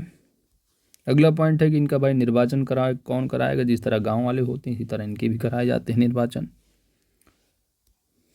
नगर पालिकाओं की शक्तियां और विस्तार, जिस तरह आप जानते हैं गांव के विकास के लिए इनके पास शक्तियां होती, इस तरह शहरों में भी डेवलपमेंट के लिए इनके पास शक्तियां और विस्तार की बात की जा रही है। तो इसके तहत विधि बनाकर नगर पालिकाओं को ऐसी शक्तियां प्राधिकार प्रदान कर सकता है जो उन्हें स्वायत्त संस्था के रूप में कार्य करने के लिए योग्य बनाने आवश्यक समझे। और इसके द्वारा उपबंध या शक्तियां पालन करने संबंधी उपबंध बताए गए हैं कि आर्थिक विकास और सामाजिक न्याय के लिए योजनाएं तैयार करना है, किस तरह डेवलप करना है अपने एरिया के इन लोगों को, और ऐसे कार्यों को करना है और ऐसी योजनाओं को क्रियान्वित करना है जो उन्हें सौंपी जाए, जिसके अंतर्गत वो स्कीमें भी आती हैं जो 12वीं अनुसूची में सूचीबद्ध हैं। 11वीं अनुसूची में आपके आ जाते हैं जो 29 विषय हैं वो ग्राम सभा से हैं, और वहीं पर जो 12वीं अनुसूची है वो आपकी नगर पालिका से संबंधित है। अगला है आपका नागर नहीं नगर। ठीक है, तो नगर पालिका से जुड़े वित्तीय प्रावधान है। कर है, शुल्क है, फीसें और पथ कर। अधिरोपित करने और संग्रहित करने। अधिरोपित का मतलब भाई टैक्स लगाओ और संग्रहित इकट्ठा करो और उसे विनियोजित करने के लिए राज्य विधानमंडल द्वारा विधि द्वारा प्राधिकृत कर सकता है। नगर पालिका के लिए राज्य की संचित निधि से सहायता अनुदान के लिए उपबंध कर सकता है। राज्य की संचित निधि से नगर पालिका द्वारा उनकी ओर से प्राप्त सभी करों को जमा करने के लिए नगर पालिकाएं, ठीक है, तो नगर पालिका निधियों ठीक है, तो निधियों का गठन और ऐसे निधियों से धन को निकालने के लिए उपबंध कर सकता है। तो कुछ खास पॉइंट नहीं, आगे बढ़ते हैं। 12वीं अनुसूची में जिस तरह आपने 11वीं अनुसूची में 29 विषय को कवर किया, इसी तरह यहाँ पर 12वीं अनुसूची में जो विषय हैं वो दिए गए हैं, आप यहाँ पर देख सकेंगे 18 विषय। ठीक है, तो आप चाहो तो इनको एक सरसरी निगाह से देख लो। मेरे हिसाब से बस आपको याद रख लो कि 12वीं अनुसूची में कितने विषय हैं। जिस तरह आपने 11वीं में देखा कि 29 विषय हैं, इस तरह यहाँ पर 12वीं जो अनुसूची यहाँ पर आपको 18 विषय देखने को मिलते हैं। That's it. अगला पॉइंट है आपका पंचायतों की शक्तियाँ, प्राधिकार आदि। तो राज्य विधानमंडल को यह शक्ति दी गई है कि पंचायतों को ऐसी शक्तियाँ और प्राधिकार दे जो कि उन्हें स्वायत्त शासन की संस्थाओं के रूप में कार्य करने में समर्थ बनाने के लिए क्या है, आवश्यक हो। विभिन्न राज्यों में पंचायती राज संस्थाएं हैं, तो ये आपके लिए काफ़ी इंपॉर्टेंट तथ्य है, इसको आप देख लीजिए एक बारी, इसका स्क्रीनशॉट आप ले सकते हैं दोस्त। तो ग्राम पंचायत जो संस्थाएं हैं द्विस्तरीय में देखेंगे तो ग्राम पंचायत और पंचायत समिति आती है, जो कि असम, उड़ीसा, मध्य प्रदेश, कर्नाटक, हरियाणा में है। जबकि कोई एक स्तरीय पंचायती राज किसी भी स्टेट में नहीं है। ठीक है, 3 स्तरीय जो पंचायती राज सिस्टम है उत्तर प्रदेश में है, बिहार में, महाराष्ट्र, आंध्र प्रदेश, हिमाचल प्रदेश, राजस्थान, गुजरात और मध्य पंजाब, तमिलनाडु में है। ठीक है, त्रिस्तरीय पंचायती राज व्यवस्था। और ये 4 स्तरीय पंचायती राज है, जिसमें कि आप देखेंगे ग्राम पंचायत, अंचल पंचायत और आंचलिक परिषद है और जिला परिषद है। पश्चिम बंगाल आपसे एक्सेप्शनल देखा ही था, इसकी शाखा उत्तराखंड, त्रिपुरा, तेलंगाना, हरियाणा, झारखंड, कर्नाटक, केरल और मध्य प्रदेश है। ठीक है, चलिए दोस्तों आगे बढ़ते हैं। और जो पंचायती की शक्तियों के प्राधिकार आदि पढ़ रहे हो ना, इसी में आप देखो आगे जो शक्तियां हैं और इसमें दिए हैं शक्तियां, भाई एक शक्तियां निम्न प्रकार हैं कि 11वीं अनुसूची से संबंधित जो विषय हैं उन पर शक्तियां होंगी, और आर्थिक विकास और सामाजिक न्याय के लिए जो योजनाएं तैयार की जा रही, ये सब बातें हैं, कॉमन सी बात। आगे बढ़ते हैं। अगला है आपका फाइनेंस कमीशन, जो राज्य वित्त आयोग है, स्टेट। तो पंचायतों की वित्तीय स्थिति की पुनर्विलोकन करने के लिए, ठीक है, यह पॉइंट आपके लिए है कि पंचायतों की वित्तीय स्थिति की पुनर्विलोकन के लिए ये राज्य वित्त आयोग का गठन जो है किया जाता है राज्यपाल के द्वारा 5 साल पर। ठीक है, तो इसके तहत एक वित्त आयोग का गठन का प्रावधान किया गया है और राज्यपाल प्रत्येक 5 वर्ष पर एक राज्य वित्त आयोग का गठन करता है। आर्टिकल कौन सा है? तो 243 आई है इसका, जो कि निम्नलिखित विषयों से संबंधित राज्यपाल को अपनी सिफारिशें जो है वो भेजते रहते हैं और उन सिद्धांतों के बारे में जो राज्य की संचित निधि से पंचायतों के लिए सहायता अनुदान को शासित करे, है ना। जो ग्राम पंचायत को फंड जाता है, एक तो 14th फाइनेंस कमीशन के तहत और एक 15th फाइनेंस कमीशन के तहत। ठीक है, तो जो लोग गाँव से बिलोंग करते हैं, अब लेखपाल बनोगे तो सब मालूम होगा धीरे धीरे। तो राज्य की संचित निधि से पंचायतों के लिए सहायता अनुदान को शासित करता है और राज्य द्वारा वसूले गए शुल्कों, पथकारों और फीसों के राज्य और पंचायतों के बीच वितरण को भी शासित करता है। पंचायतों द्वारा विनियोजित किए जा सकने कर, शुल्क, टोल टैक्स आदि की अवधारणा को भी शासित करता है राज्य वित्त आयोग। राज्य का विधानमंडल विधि द्वारा वित्त आयोग की संरचना, सदस्यों की अयोग्यता और उनके चयन को रीत विहित करेगा। समझे?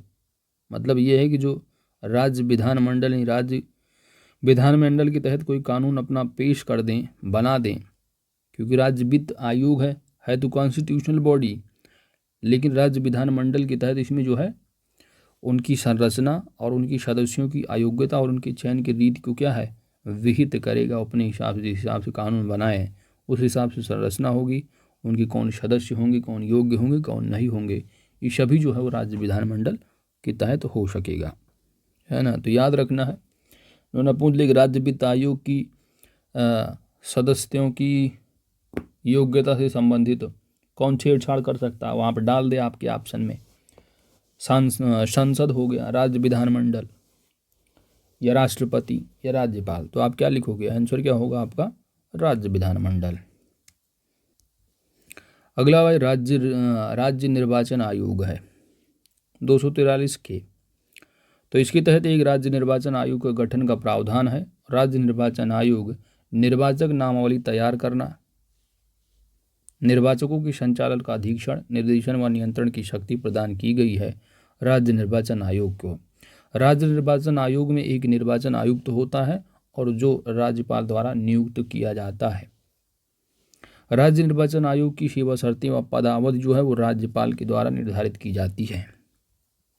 राज्य विधानमंडल आयोग को उसी प्रक्रिया के द्वारा हटाया जाता है जो कि उच्च न्यायालय के न्यायाधीशों के तहत। पंचायतों के निर्वाचन की संबंधी सभी विषयों पर विधि बनाने का अधिकार राज्य विधानमंडल को है। ज्ञातव्य है कि पंचायत चुनाव का जो निर्णय है वो राज्य सरकार द्वारा होता है। ज्ञातव्य है कि नगर पालिकाओं की निर्वाचन नामावली तैयार करवाने में और निर्वाचन कराने का जो दायित्व है वो राज्य निर्वाचन आयोग को दिया गया है। पंचायतों के चुनाव संबंधी विवाद की विषयों पर न्यायालय के हस्तक्षेप पर अनुच्छेद 243 के तहत रोक लगाई गई है। मतलब समझे, जो अभी हाल ही में जो चुनाव जो हो रहा था उत्तर प्रदेश का, यहाँ पर विशेषली क्या हुआ था कि एक बार आरक्षण जो है तय किया गया है ना, आरक्षण का बंटवारा हो गया सीटों का कि यहाँ ग्राम प्रधानों की सीटें यहाँ पर SC आई, यहाँ पर ST है, यहाँ पर महिलाओं का आरक्षण है, यहाँ पर ये है वो सब चीज़ें। इसके बाद दोबारा फिर जो है मामला गया हाई कोर्ट जब हाई कोर्ट डिसीजन दे दिया फिर रोटेशन हो गया चेंज। और वहीं जब रोटेशन चेंज हो गया, रोटेशन चेंज होने के बाद फिर सीटें बदल गईं। जहाँ पर एससी सीटें हुई थी वहाँ पर पता लगा कि ओबीसी सीटें आ गई जहाँ, और क्योंकि दोबारा हाई कोर्ट का डिसीजन दे दिया गया और रोटेशन बदल गया। अब उसके बाद क्या हुआ दोस्त कि जो चुनाव होना था, चुनाव की घोषणा भी जो है वो चुनाव आयोग के द्वारा, यानी उत्तर प्रदेश जो राज्य निर्वाचन आयोग है वह जो है चुनाव की घोषणा कर दी। अब मैटर गया, पहुंच गए लोग सुप्रीम कोर्ट कि अब जो है आरक्षण जो रोटेशन हुआ ना गलत हुआ है। अब उसके बाद कुछ दिनों बाद चुनाव की घोषणा हो ही गई। अब उसके बाद सुप्रीम कोर्ट निर्णय आ गया कि अब पंचायत की चुनाव तारीख घोषित हो गई है, अब उसमें कोई डिसीजन नहीं हो सकता है, कोई निर्णय नहीं दिया जा सकता है। अगर चुनाव के पहले हमारे पास आए होते, चुनाव घोषणा हो चुकी है, अब कुछ नहीं हो सकता है। तो आप बात समझे, मतलब यहाँ पर इसी के तहत जो है सुप्रीम कोर्ट ने मना कर दिया था कि सिंपल सी बात है, अब हम उस पर हस्तक्षेप नहीं कर सकते हैं। अब जो लोग चुनाव ना लड़ने वाले थे पहुंच गए थे अपना वकीलों को लेकर के, तो आप समझे, मतलब इसी के तहत जो है सुप्रीम कोर्ट ने मना कर दिया था। चलिए आगे देखते हैं। पंचायत चुनाव की चुनौती राज्य विधानमंडल द्वारा निर्धारित प्राधिकारी एवं रीति के तहत किया जा सकता है। ठीक है, तो ये सारी चीज़ें हो गई। तो याद रखना है कि अगर पंचायत चुनाव संबंधित जो विवाद विषय पर न्यायालय के हस्तक्षेप पर चुनाव जो अनुच्छेद है इसके तहत रोक लगाई गई है, यानी हस्तक्षेप उसमें न्यायालय कुछ नहीं कर सकता है। अब कुछ लोग लड़ने वाले थे, प्रधानी के चुनाव नहीं लड़ पाए थे, सीट ही उनकी यहाँ बदल गई। आगे देखते हैं। अगला भाई कोऑपरेटिव सोसाइटीज हैं, सहकारी समितियाँ। तो आपने देखा ग्राम पंचायत हो गया, नगर पालिका है। उसके बाद आप देख रहे हैं भाग 9 में देखा 9 के बाद 9A देखा और 9B आप देखोगे अब, दैट इज सहकारी समितियाँ। तो सहकारी समितियाँ का जो दर्जा है वो 97वें संशोधन के तहत, भाई 73वें देखा आपने ग्राम पंचायत, 74वें में आप देखा नगर पालिका से संबंधित। ठीक है, अब है सहकारी समितियाँ। तो संविधान के कौन से संशोधन के तहत जोड़ा गया? 97वें। ठीक है, और इस संशोधन अधिनियम के द्वारा भाग 9B को जोड़ा गया। आगे बढ़ते हैं।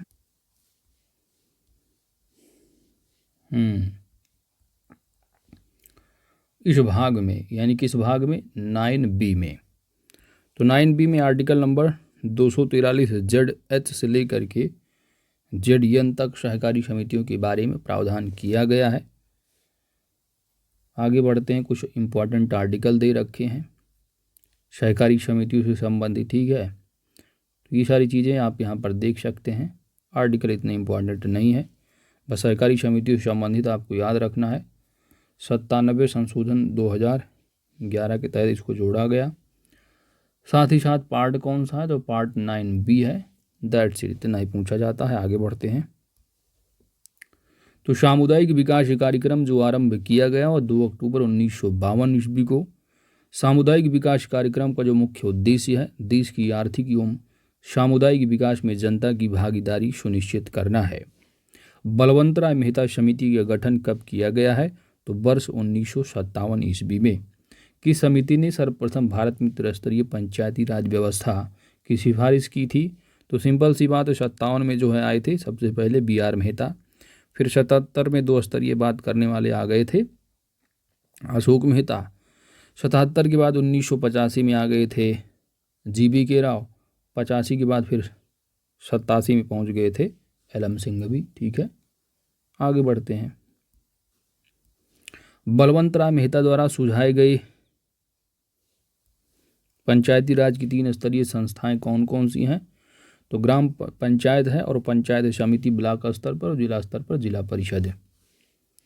तो ग्राम सभा में देखेंगे तो ग्राम पंचायत है, और ब्लॉक लेवल पर यानी कि प्रखंड स्तर पर देखेंगे तो पंचायत समिति है, और जिला लेवल या जिला डिस्ट्रिक्ट लेवल पर देखेंगे तो जिला परिषद है।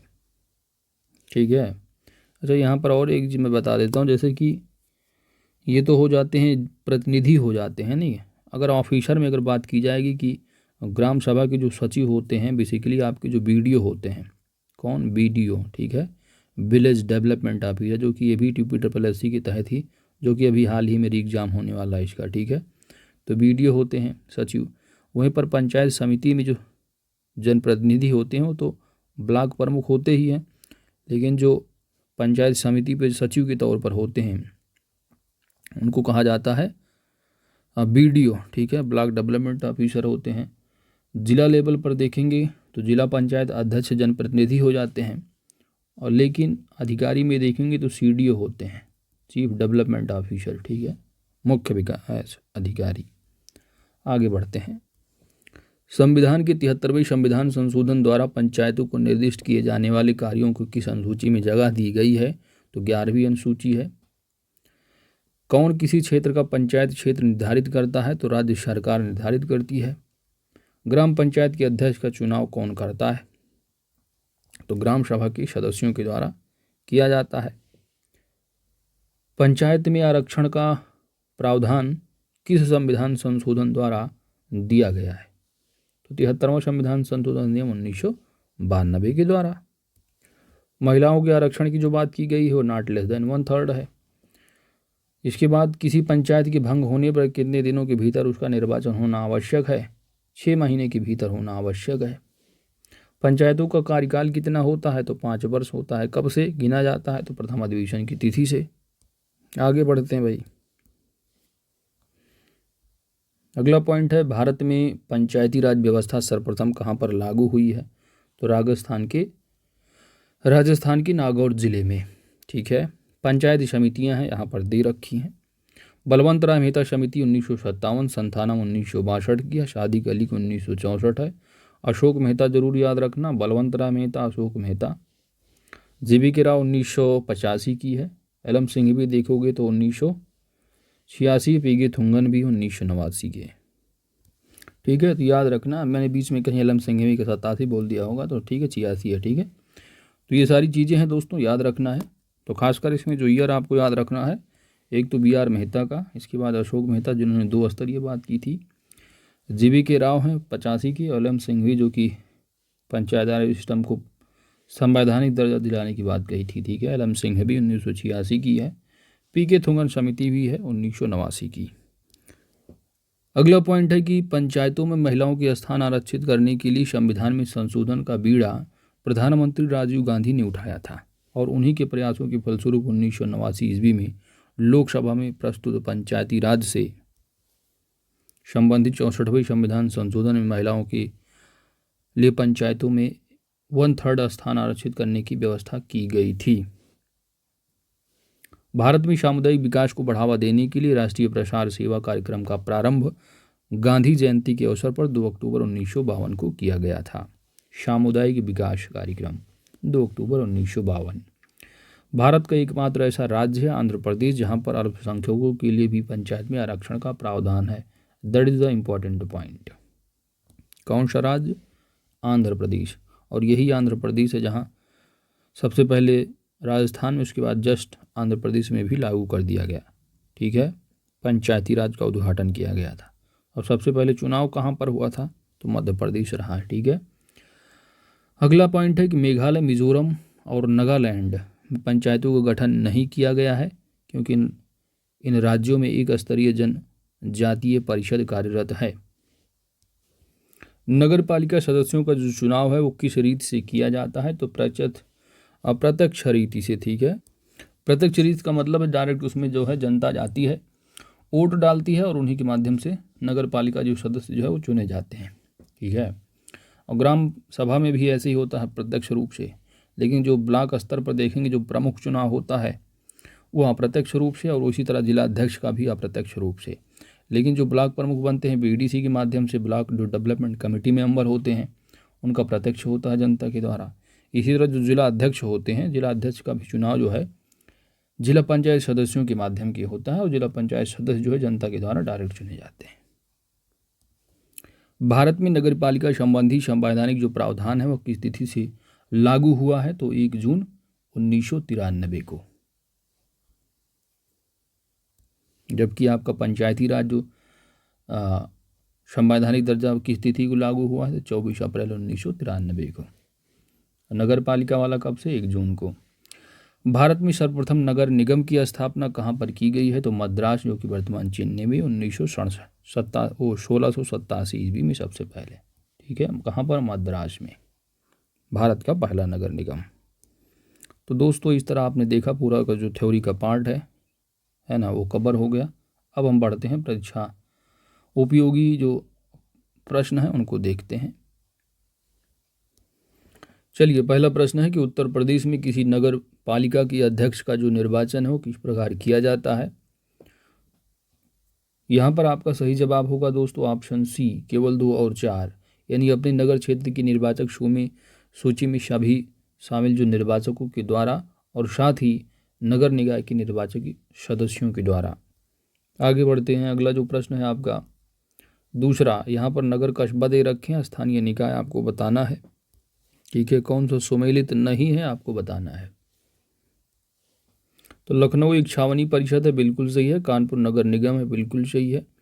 गाजियाबाद को नगर पालिका परिषद बोला जा रहा है, जो कि बिल्कुल गलत है। तो ऑप्शन सी यहाँ पर सही जवाब होगा। काकोरी एक नगर पंचायत, ये सही है। Option C is correct answer.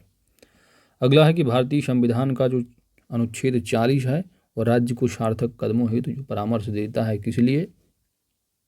तो सिंपल सी बात है, ग्राम पंचायतों की संगठन के संबंध में। Option B. ये सभी पार्ट अभी थ्योरी में पढ़ के आ रहे हो। अगला है पंचायत समिति की सदस्य। तो पंचायत समिति की जो सदस्य होते हैं इनका चुनाव जो होता है वो कैसे होता है? तो इनका जो चुनाव है दोस्तों वह प्रत्यक्ष रूप से होता है, यानी कि जनता के द्वारा। ऑप्शन ए बिल्कुल सही जवाब होगा। ठीक है, जब चुनाव घोषणा की जाती है, जो गाँव का चुनाव होता है, गाँव तो जान लो, मान लो ये पूरा गाँव है। गाँव में कोई एक प्रधान, बहुत सारे लोग खड़े होते हैं, एक प्रधान उसमें एक चुना जाता है, प्रधान के भी बहुत सारे लोग खड़े हो जाएंगे। ठीक है, अब ये पूरे गांव में क्या है, वार्डों में बटा होता है। तो वार्डों में क्या है कि हर एरिया से जो है जो राजनीति होती गांव में, तो वहाँ क्या है, प्रधान एक दूसरे को लड़ा देते हैं आपस में कि हमारा आदमी कोई दूसरा प्रधान कैंडिडेट वो अपना आदमी यहाँ खड़ा कर दिया। तो यहाँ से 2 व्यक्ति लड़ गए, हर वार्ड से 2 व्यक्ति 3 व्यक्ति जो व्यक्ति लड़ना चाहें अपना, तो अक्सर जो है आपके देखने के 2 लोग लड़ जाते हैं। तो जो ये वार्ड होते हैं ना, यहाँ पर भी जनता के द्वारा चुने जाते हैं लोग, और ग्राम प्रधान तो सभी लोग देते ही हैं पूरे गांव के वोट। ठीक है, लेकिन वार्डों में जो लड़े होते हैं, वार्डों के सदस्य ही द्वारा ही प्रत्यक्ष रूप से चुने जाते हैं। आगे बढ़ते हैं, अगला पॉइंट है कि पंचायती राज को संवैधानिक स्थिति प्रदान करने के लिए संस्तुति निम्न में से किस कमेटी के द्वारा की गई थी? तो जानते हैं लक्ष्मीमल सिंधवी रहे हैं। लक्ष्मीमल सिंधवी मतलब यहाँ पर होना चाहिए LM। ठीक है, SM लिखा है LM, तो LM सिंघवी यहाँ पर ऑप्शन एक सही जवाब होगा। अगला प्रश्न है कि भारत में स्थानीय शासन के विषय में निम्नलिखित में से कौन सही नहीं है? तो पहला पढ़ लो कि भारतीय संविधान के अनुसार प्रसंघीय प्रणाली में स्थानीय शासन जैसी कोई स्वतंत्र कोटि नहीं है। तो आप जानते हो स्थानीय शासन जैसी स्वतंत्र कोटि नहीं है, बात की जा रही है। तो एक स्थानीय शासन विकेंद्रीकरण, लोक विकेंद्रीकरण की बात की जाती है, स्थानीय स्वायत्त शासन की। ठीक है, स्वायत्त शासन है, ये स्वतंत्र कोटि नहीं है, गलत है, स्वतंत्र कोटि है। ठीक है, एक तरह से तो पहला ही गलत हो गया है, बाकी सब सही होंगे। कि स्थानीय निकायों में 30% स्थान स्त्रियों के लिए आरक्षित हैं। तो यहाँ पर आप इसको 33 कर लो। ठीक है, क्योंकि एक ही ऑप्शन आपको चूज करना है, कौन सा सही नहीं है, तो थोड़ा मिसप्रिंट इसको सही कर लो। स्थानीय शासन में 1/3 मतलब 33% कर लो। ठीक है, और स्थानीय शासन के लिए वित्त का उपबंध एक आयोग करता है, बिल्कुल सही है, 243 आई के तहत। इसके बाद स्थानीय निकायों के लिए निर्वाचन का निर्धारण एक आयोग करता है, जो बिल्कुल सही है, राज्य वित्त आयोग 243 के तहत। ठीक है, तो सभी की सभी सही हैं दोस्तों, ऑप्शन ये बिल्कुल यहाँ पर गलत है। ठीक है, क्योंकि ऑप्शन यही बुक में दिया है, तो आप इसी कर लो, इसको 33 कर लो। आप आगे बढ़ते हैं, मिसप्रिंट हो ही जाती है कुछ में। चलो, अशोक मेहता समिति ने पंचायती राज के लिए किस प्रतिमान की संस्तुति की थी? अशोक मेहता जो कहे थे 1900 कौन से ईयर का रहा है, 1957 में इनकी आई था और 77 में आ गए थे इनकी समिति, यानी कि 2 स्तरीय बात की थी इन्होंने, ऑप्शन बी। अगला प्रश्न है कि 1957 में किस समिति ने, तो 57 में सबसे पहले BR मेहता आए रहे हैं जिन्होंने 3 बात की थी, तो बलवंतराव मेहता, ऑप्शन बी। अगला प्रश्न है कि संविधान की 11वीं अनुसूची निम्नलिखित में से किससे संबंधित है? तो जानते हैं कि 11वीं अनुसूची के तहत और भाग 9 के तहत जो है वह पंचायती राज को जोड़ा गया है 73वें संविधान संशोधन के तहत। 12वीं में जो है आपका नगर पालिका आ गया था, ठीक है, 12वीं अनुसूची में। तो यहाँ पर ऑप्शन जो है एक्चुअली क्या है आपका ऑप्शन बी। आगे बढ़ते हैं। अगला प्रश्न 10 नंबर है दोस्त कि यहाँ पर जो विकेंद्रीकरण, लोकतांत्रिक विकेंद्रीकरण प्रणाली की सिफारिश किसने की? तो सिंपल सी बात है, कौन? बलवंत राय मेहता ने। ऑप्शन बी, वो माफ कीजिएगा, ऑप्शन सी है, ठीक है। अगला है आपका प्रश्न कि निम्नलिखित में से कौन पंचायतों की वित्तीय स्थिति का पूर्वावलोकन करने के लिए वित्त आयोग का गठन करता है? तो हर 5 साल पे कौन करता है? राज्यपाल करेंगे। ऑप्शन सी होगा। 12वां प्रश्न है कि संविधान के किस अनुच्छेद के तहत तो महिलाओं के 1/3 प्रतिनिधित्व की गारंटी देता है? तो 1/3 जो आरक्षण की बात की जाती है महिलाओं के, 243 डी होगा, ठीक है, 243 डी। तो डी का मतलब क्या है? आप का खा गा घा ABCD घा होगा, ठीक है, ऑप्शन बी। भाई 243 से शुरू होता है, तो 243 ए में क्या आता है? यानी का हो जाएगा, एक्सक्यूज मी, का हो जाएगा। बी का मतलब खा, और सी का मतलब गा, और डी का मतलब घा। तो बी ऑप्शन सही है, ठीक है। अब आर्टिकल तो इंग्लिश में याद रहते, हिंदी में थोड़ा कखा गंगा नहीं याद हो पाता, ठीक है। तो इस तरह आप याद रख सकोगे। आगे बढ़ते हैं। अगला प्रश्न पूछा जा रहा है ग्राम सभा का अभिप्राय क्या है? तो वही जिसका मतदाता में नामावली में सूचिया में नाम हो उसका वही होगा। तो ग्राम स्तर के पंचायत क्षेत्र की निर्वाचक नामावली में पंजीकृत लोग। Option C. ग्राम सभा का मतलब किसमें बताया गया है? तो आर्टिकल 243 ए में, ठीक है। निम्नलिखित में से कौन सा जो तत्व है मूल लोकतंत्र से संबंधित है? सिंपल सी बात है, पंचायती राज सिस्टम है, पद्धति है। Option B. अगला प्रश्न है राज्य वित्त आयोग एक विधि संस्था है, कानून के द्वारा बनी हुई है, कि एक असंवैधानिक है या संवैधानिक है? तो सिंपल सी बात है, आर्टिकल अगर दिया है 243 वित्त आयोग यानी कि आपका है आई 243 आई, कोई भी आर्टिकल के तहत तो सिंपल सी बात है कॉन्स्टिट्यूशनल बॉडी ही होगी। Option C. आगे बढ़ते हैं। अगला प्रश्न है निम्नलिखित में से कौन पंचायतों की संरचना को निर्धारित उपबंध करने में अधिकृत है? पंचायतों की संरचना कैसी होगी, यह जो शक्ति है किसके पास है? तो सिंपल सी बात, राज्य का विधानमंडल होगा। Option B. सभी चीज़ें पढ़ के आ रहे हो थ्योरी में। आगे बढ़ते हैं दोस्त। पंचायती राज व्यवस्था अपनाई गई थी, 4 विकल्प दिए गए। लोगों को राजनैतिक जागरूकता प्रदान करने के लिए, लोकतंत्र की शक्तियों के विकेंद्रीकरण के लिए, या कृषकों की शिक्षा के लिए? तो सिंपल सी बात, लोकतंत्र की विकेंद्रीकरण के लिए। Option B. सभी थ्योरी में पढ़ के आ रहे हो। आगे बढ़ते हैं। अगला प्रश्न है दोस्त कि महिलाओं को पंचायतों में आरक्षण है वो भारत की संविधान की किस संशोधन के तहत जो है जोड़ा गया है या दिया गया है? यहाँ पर 74वां भी दिया है, 73वां भी दिया है। तो पूछा क्या जा रहा है? पंचायत संबंधित कौन सा आर्टिकल होगा, यानी कौन सा संविधान संशोधन है? वो होगा 73वां। वहीं पर यही दिया होता नगर पालिकाओं में तो आप लगा देते 74वां। तो ऑप्शन डी यहाँ सही जवाब है। अगला है कि निम्नलिखित में से किसी भारतीय स्थानीय स्वायत्त शासन का जनक माना जाता है? तो स्थानीय शासन का जो जनक कहा जाता है, हिस्ट्री में भी पढ़ते हो आप, अभी पढ़ के भी आ रहे हो, लॉर्ड रिपन होंगे। भारतीय संविधान के अनुच्छेद 243 ZJ के अनुसार सहकारी समिति है ना, कोऑपरेटिव जो सोसाइटियाँ हैं, इनके निदेशकों की जो अधिकतम संख्या हो सकती है वह कितनी हो सकती है? थ्योरी के पार्ट में आपने निदेशकों की संख्या तो देखा नहीं है, लेकिन प्रश्न पूछ लिया गया यहाँ पर, समझ रहे हैं? तो आपको थ्योरी भी पढ़ना है, साथ ही साथ प्रश्नों को भी देख लेना है, ठीक है। तो यहाँ पर आपको अधिकतम संख्या पूछा जा रहा है। बेसिकली जो आपका पंचायती राज सिस्टम है पूरा का पूरा पॉलिटी का पार्ट है। अगर पॉलिटी आपकी अच्छी है, अगर पढ़ लिए होंगे तो आपकी सब चीज़ें हलवा होंगी, ठीक है।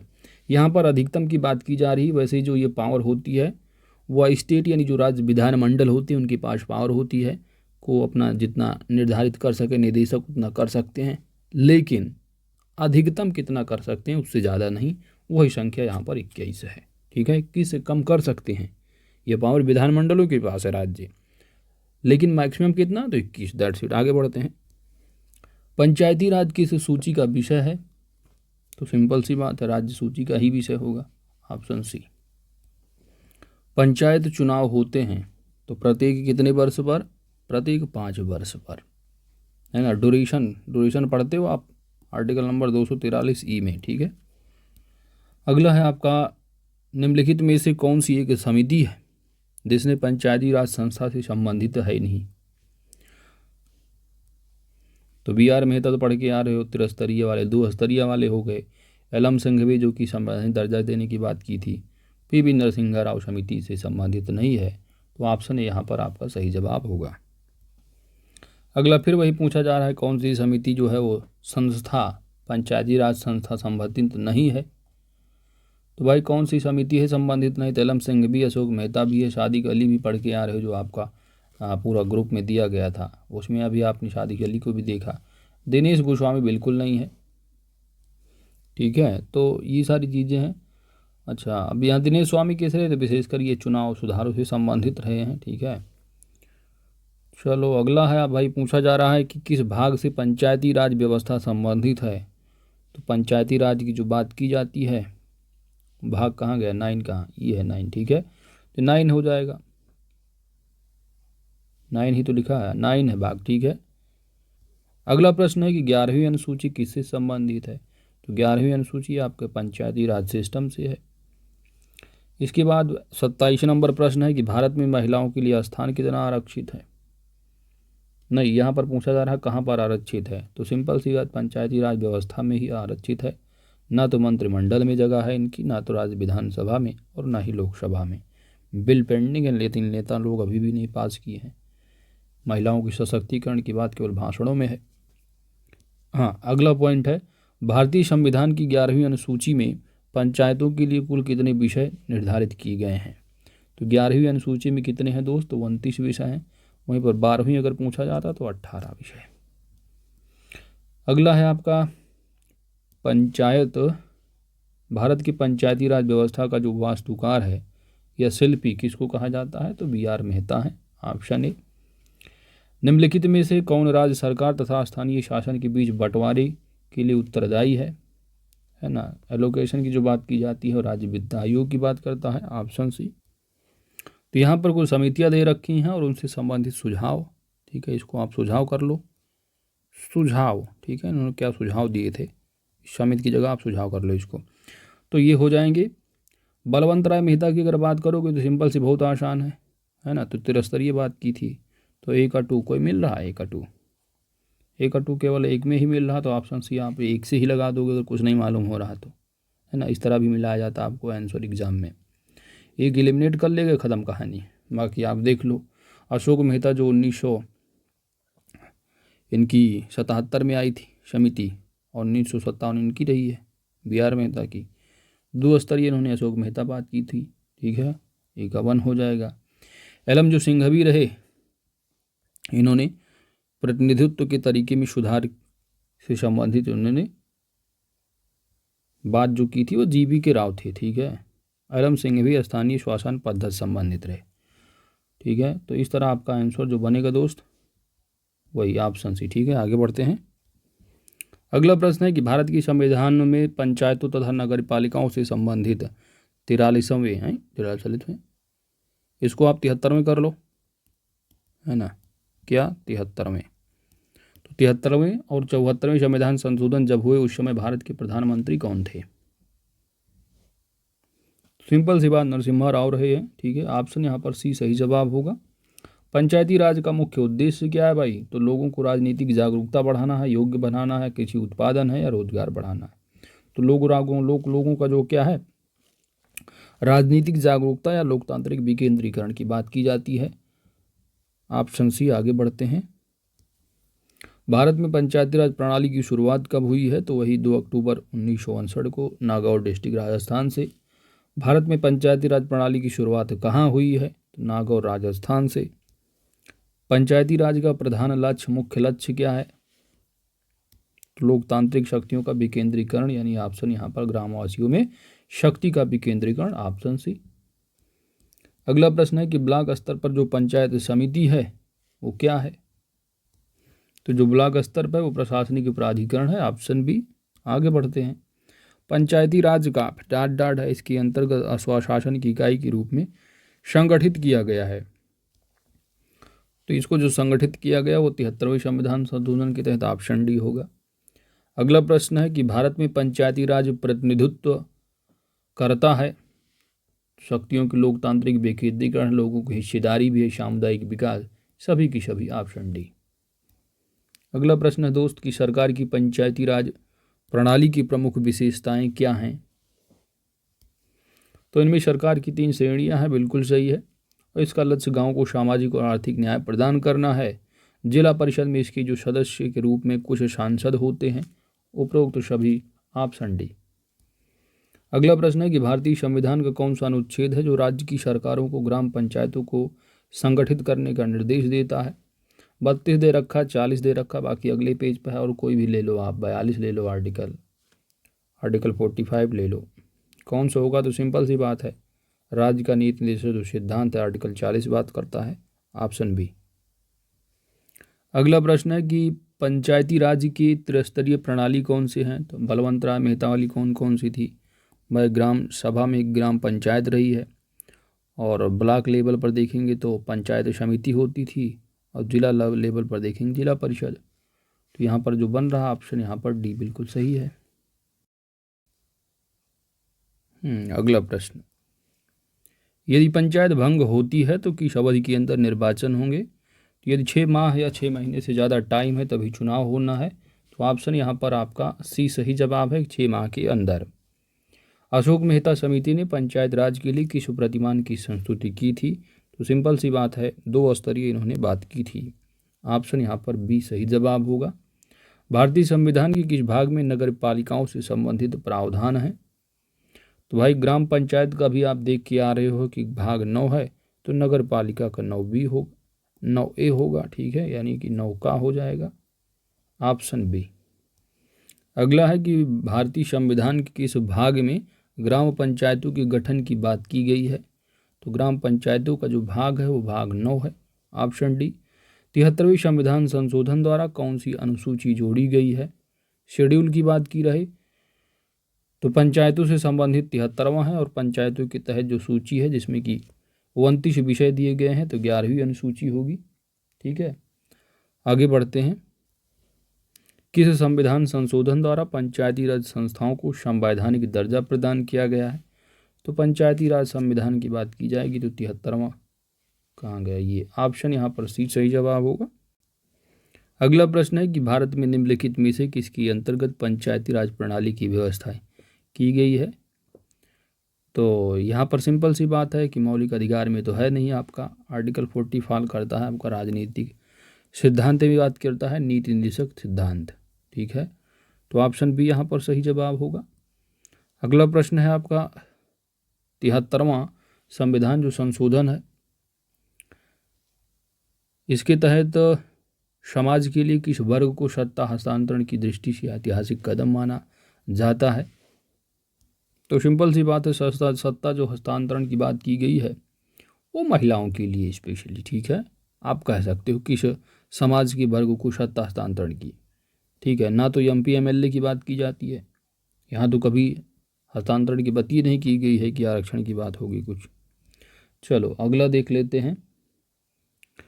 अगला है 73वां संविधान संशोधन पंचायती राज संस्थाओं के लिए किस तरह के चुनाव का प्रावधान किया गया है। तो उसमें भाई प्रत्यक्ष रूप से बात की जाती है, जनता के द्वारा चुने जाएंगे, और गुप्त मतदान होगा, जाएं जो है किनारे अपना गुप्त मतदान करें, मुहर लगाएं, और पेटिका में जो है मत पेटिका जो होती है उसमें डाल दें अपना मत, गुप्त मतदान। तो ऑप्शन ही सही जवाब होगा। अगला है पंचायती राज संस्थाओं के निर्वाचन के लिए उत्तरदायी कौन होगा। तो सिंपल सी बात, राज्य का जो निर्वाचन आयोग है आर्टिकल नंबर 243 के तहत। अगला प्रश्न है 73वें संविधान संशोधन के अनुसार पंचायती राज संस्था का कार्यकाल कितने वर्ष का होता है। वही चीज़ बार बार घुमा घुमा के पूछ रहे हैं। फिर 73वें संविधान संशोधन अधिनियम किस तिथि से लागू हुआ है, कब से लागू हुआ, ये इंपॉर्टेंट है, 24 अप्रैल 1993 से, ठीक है। इसके बाद अगला प्रश्न पूछा जा रहा है कि सर्वप्रथम पंचायती राज कब आरंभ हुआ। तो आरंभ है प्रचंड है, तो 2 अक्टूबर 59 ईस्वी नागौर डिस्ट्रिक्ट से, राजस्थान। भारत में सर्वप्रथम पंचायती राज व्यवस्था कहाँ जो है आरंभ हुई है सबसे पहले? तो यहाँ पर राजस्थान दिख रहा आपको, यही है ऑप्शन डी। अगला है आपका पंचायती राज, माफ कीजिए, हाँ एक्सक्यूज मी, हाँ पंचायती राज की त्रिस्तरीय 3 स्तर की बात किसने की थी? तो बी आर मेहता रहे, बलवंतराय मेहता।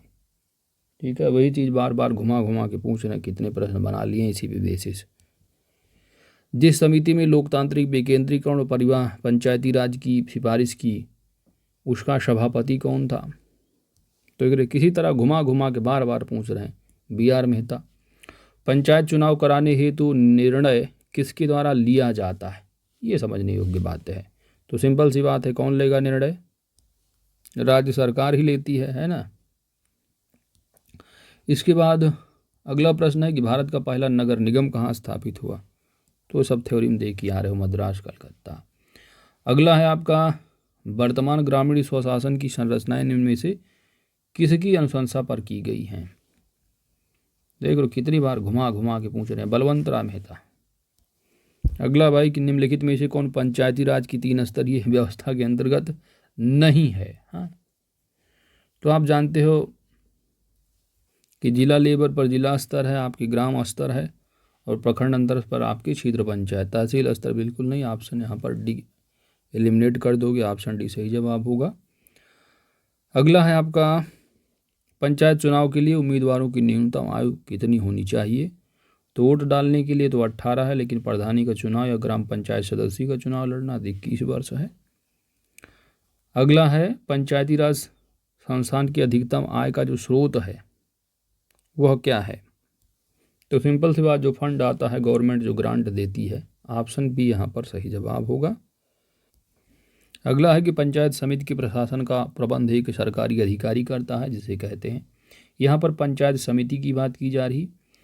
अगर ग्राम पंचायत होता तो आप वीडियो लगाते, दैट इज आप कहोगे कि ग्राम विकास अधिकारी या ग्राम सचिव। यहाँ पर पंचायत यानी कि ब्लॉक लेवल की बात की जा रही है, जो कि वहाँ पर वीडियो बैठता है, तो ग्राम विकास यानी खंड विकास अधिकारी होगा, ऑप्शन ए है ना। इसी तरह ठीक है, तो यहाँ पर ऑप्शन ए सही जवाब है। आगे बढ़ो। अगला प्रश्न है कि पंचायती राज त्रिसोपान प्रणाली का प्राथमिक भाग क्या है? तो प्राथमिक भाग यानी जो त्रिस्तरीय व्यवस्था है, पहले तो ग्राम पंचायत आ जाता है, ग्राम सभा में ग्राम पंचायत है। इसके बाद आप देखेंगे पंचायत समिति जो प्रखंड स्तर पर होती है। इसके बाद जिला लेवल पर आप देखेंगे तो यहाँ पर प्राथमिक पूछा जा रहा है, तो प्राथमिक में आपका ग्राम पंचायत होगा, ऑप्शन बी। बलवंतराय मेहता समिति का गठन किस वर्ष हुआ? ईयर पूछ लिया। बी आर मेहता जो कि सबसे पहले इन्होंने संस्तुति अपनी कमेटी की थी वो थी 1957 की। इसके बाद पंचायत स्तर पर राज्य सरकार का प्रतिनिधित्व कौन करता है? यहाँ पर राज्य सरकार की बात की जा रही। नेतागिरी से कोई मिलने न देना नहीं होता है गांव के प्रधानों का। डायरेक्टली देखोगे तो कानून में यानी संविधान में हमारे ऐसा कुछ नहीं, लेकिन इनडायरेक्टली देखते हो तो जानते ही हो, ग्राम प्रधान हर पार्टी से जुड़े होते हैं ना, किसी न किसी पार्टी से किसी न किसी का कनेक्शन रहता है, इनडायरेक्टली अप्रत्यक्ष रूप से देखोगे। अब यहाँ पर देखो दोस्त, पूछा जा रहा है राज्य सरकार की। तो जैसा कि अभी हमने बताया दोस्त कि गांव के लेवल पर देखोगे तो सरकार का जो होता है वो ग्राम विकास अधिकारी बीडीओ होता है। ब्लॉक लेवल पर देखो तो बीडीओ है, और जिला लेवल पर सीडीओ होता है। तो यहाँ पर पंचायत स्तर पर पूछा जा रहा है तो आप कहोगे पंचायत सेवक, ऑप्शन ए। अगला है 1977 में, यानी कौन? अशोक मेहता। 1977 में पंचायती राज व्यवस्था की समीक्षा गठित कौन सी अध्यक्षता की है? अशोक मेहता ने। आगे बढ़ो।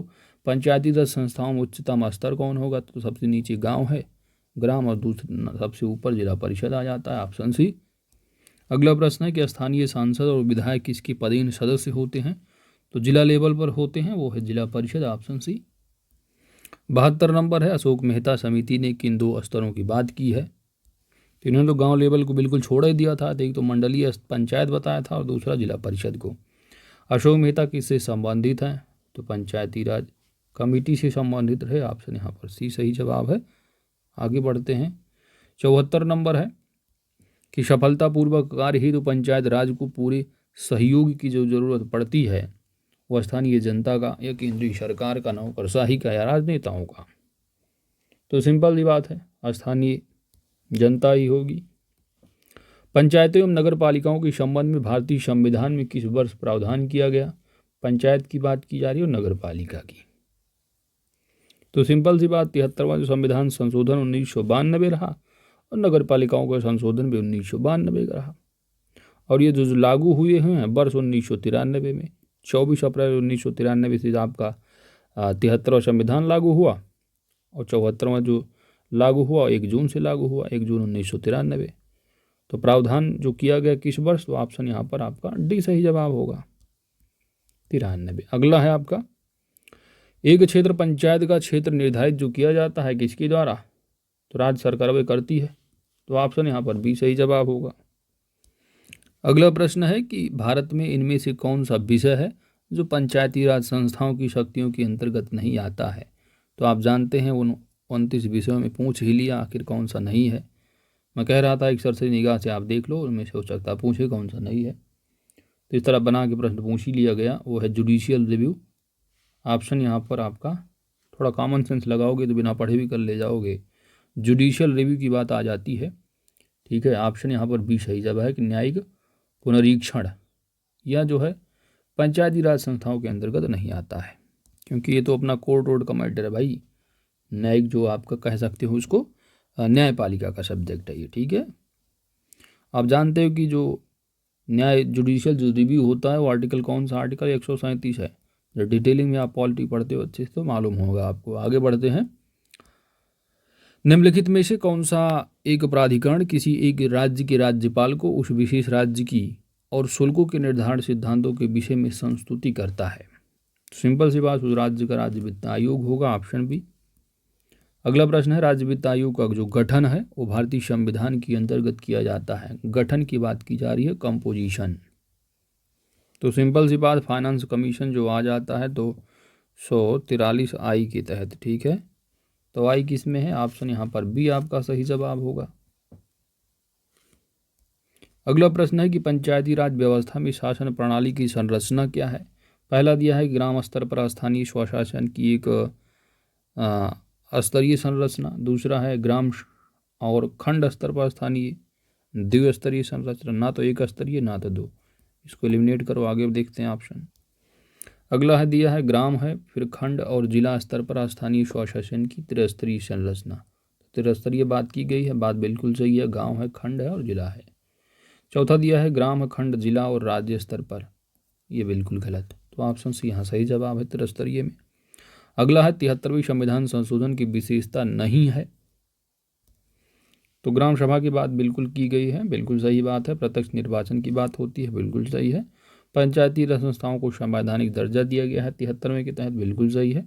महिलाओं के आरक्षण की बात तो की गई है, लेकिन 2/3 नहीं 1/3 होगा, इसलिए ऑप्शन यहाँ पर आपका डी जो है बिल्कुल सही जवाब हो जाएगा। आगे बढ़ते हैं, पंचायती राज की दृष्टि से महत्वपूर्ण प्रतिवेदन क्या है? तो सिंपल सी बात है, इनका जो सुझाव रहा, प्रतिवेदन रहा, वो बलवंत राय मेहता समिति की। बलवंत राय मेहता समिति ने किसको अधिक शक्तिशाली बनाने का सुझाव दिया था? तो अधिक जो सुझाव दिया था वो पंचायत समितियों की बात की थी इन्होंने। ऑप्शन यहाँ पर सी सही जवाब होगा। अगला प्रश्न है दोस्तों 84 नंबर, और ये शायद अंतिम प्रश्न है कि निम्नलिखित में से कौन सा पंचायती राज संस्था नहीं है?